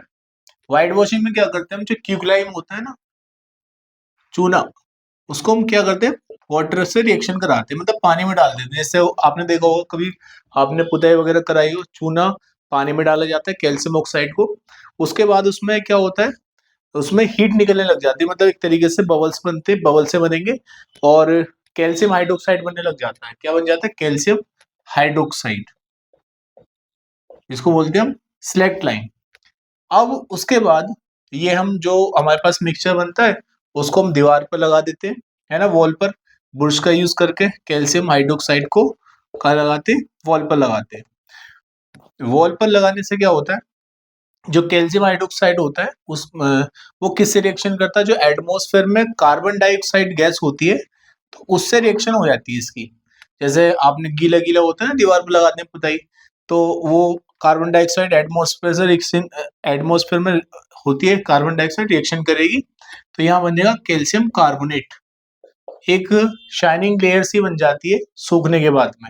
और जो गीलापन होता है, मतलब वाटर जो होता है, वो एटमॉस्फेयर में वेपोरेट हो जाता है। तो इस प्रोसेस को बोला जाता है, इन दो स्टेप्स के प्रोसेस को बोला जाता है वाइट वॉशिंग। आई होप आपको समझ में आ गया होगा। अब मैं आपको बता दूं ऑक्सीडेशन के इफेक्ट। दो इफेक्ट होते हैं रियल लाइफ एग्जांपल, जैसे कि कोरोजन, एक होता है रेंसिटी। लास्ट टॉपिक है, मैं इसको साफ कर रहा हूँ, आप नोट कर सकते हो इसको। देखिए अब पढ़ेंगे हम effect of oxidation in everyday life. Effects of oxidation in everyday life. पहला इफेक्ट, इसको बोलते हैं कोरोजन। क्या बोलते हैं, कोरोजन। क्या होता है बच्चे, जैसे कि मेटल, जैसे लोहा होता है ना, आयरन, उसमें जंग लग जाती है। और आपने देखा होगा जो एल्यूमिनियम होता है काला पड़ जाता है, चांदी काली पड़ जाती है, गोल्ड, तो क्या गोल्ड पे तो कोरोजन होती नहीं है, सिल्वर काली पड़ जाती है, तो और कॉपर ग्रीन कलर की हो जाती है। तो ये मेटल क्या होती है, ऑक्सीजन से रिएक्शन करने के बाद में जो कुछ मेटल्स एक उस पर लेयर से जम जाती है, इसको बोलते हैं ऑक्सीडेशन का प्रोसेस बोलते हैं। यानी कैसे, कहने का मतलब मेटल जो होती है वो कोरोड होनी स्टार्ट हो जाती है। यानी कि the process in which the metals eaten up gradually, मतलब धीरे धीरे क्या होती है, गलनी स्टार्ट हो जाती है gradually, by the action of air, moisture, या मॉइस्चर की वजह से, और केमिकल ऑन देयर सरफेस। ठीक है, तो उसमें मॉइस्चर वगैरह से केमिकल सब्सटेंस जम जाता है तो उसी प्रोसेस को कोरोजन बोला जाता है। अब देखिए हम कोरोजन एग्जांपल देखिए इसका कोरोजन का,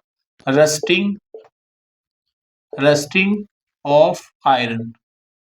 ठीक है, आयरन का रस्टिंग होना, रस्ट लगना एक रेडॉक्स रिएक्शन होती है। रेडॉक्स का मतलब होता है जब ऑक्सीडेशन और रिडक्शन साथ साथ होता है उसको बोलते हैं रेडॉक्स रिएक्शन। ये रेडॉक्स रिएक्शन होती है। अब हम देखिए कोरोजन वैसे हम तीसरे चैप्टर में पढ़ेंगे डिटेल में और कोरोजन के बारे में, फिलहाल तो थोड़ा सा ही पढ़ना है इसमें हमें, इसका मतलब समझना है। देखिए कोरोजन का मतलब समझ में आ गया, रस्ट जैसे रस्ट लग जाती है आयरन पे, कॉपर होती है ग्रीन कलर की हो जाती है। अब आते हैं सेकेंड पर, इसका इफेक्ट, इसको बोलते हैं रेंसिडिटी। क्या बोलते हैं? रेंसिडिटी। देखिए रेंसिडिटी क्या होता है, जैसा आपने देखा होगा खाना वगैरह होता है बनाते हैं तो खाना कुछ टाइम के बाद में सड़ने लग जाता है, बहुत स्मेल से आती है बुरी सी उसमें से। तो यानी कि जिस फूड के अंदर फैट होता है, ऑयल होता है ना, तो उसके अंदर ऑक्सीजन की रिएक्शन होने के बाद में एक प्रोसेस ऑक्सीडेशन के थ्रू क्या होता है, एक उसके अंदर अजीब सी स्मेल आने लग जाती है। इस प्रोसेस को बोला जाता है, क्या बोला जाता है? रेंसिडिटी बोला जाता है। यानी कि ये सब डिफाइन करेंगे इसको हम, द कंडीशन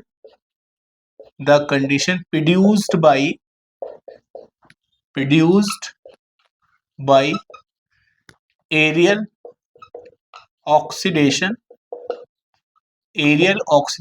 किसमें? in fats and oil of foods, oxidation produced by the aerial oxidation of in fats and oil of foods। Mark by, तो उसमें एक स्मेल आती है mark by unpleasant smell,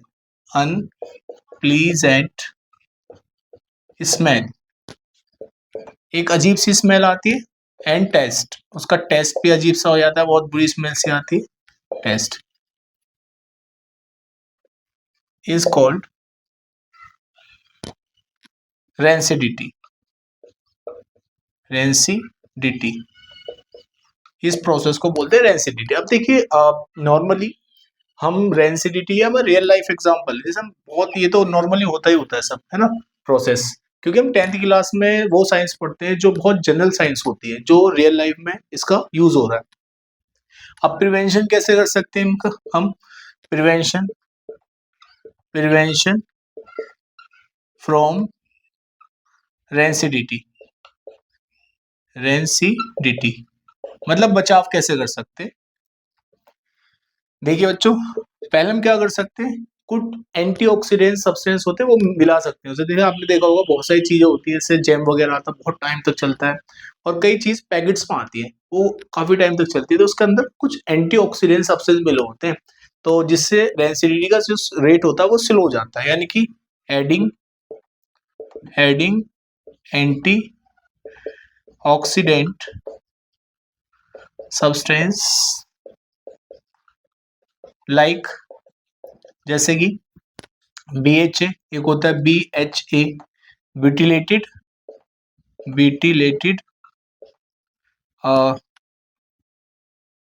butylated LA, hydroxy anisole, एक होता है BHA नहीं BHT बोलते हैं, ब्यूटिलेटेड हाइड्रोक्सी टोलुइन, तो टी की जगह टोलुइन आ जाएगा सिर्फ, ब्यूटिलेटेड हाइड्रोक्सी टोलुइन, टी कौन सा? TOLUENA, है ना, ये होता है टोलुइन। अब दूसरा प्रोसेस कैसे इसको हम कम कर सकते हैं?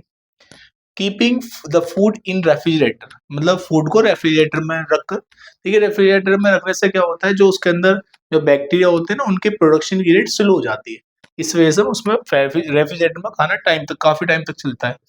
Keeping the food in